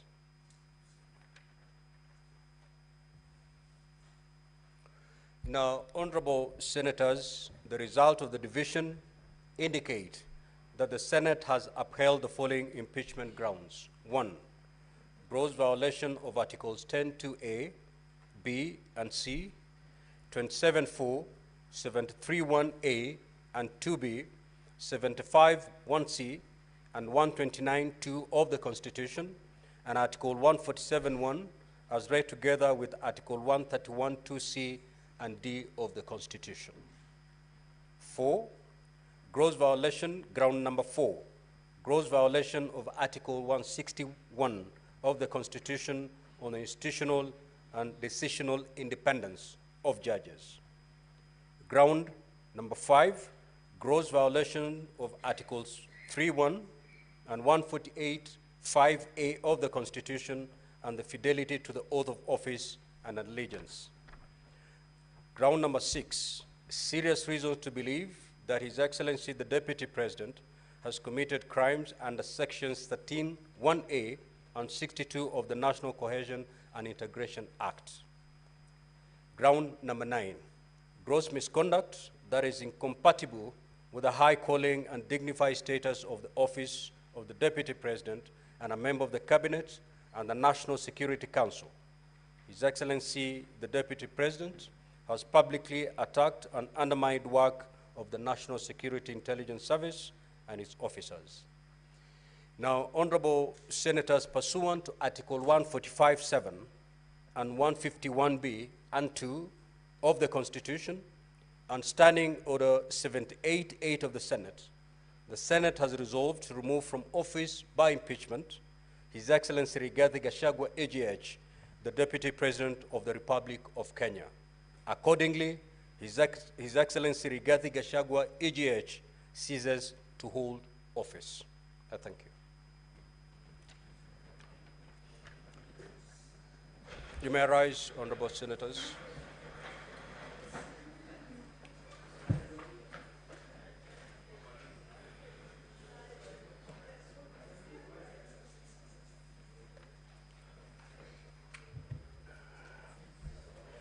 Now, honorable senators, there being no business on the order paper, the Senate stands adjourned until Tuesday, the 22nd of October, 2024 at 2:30 p.m.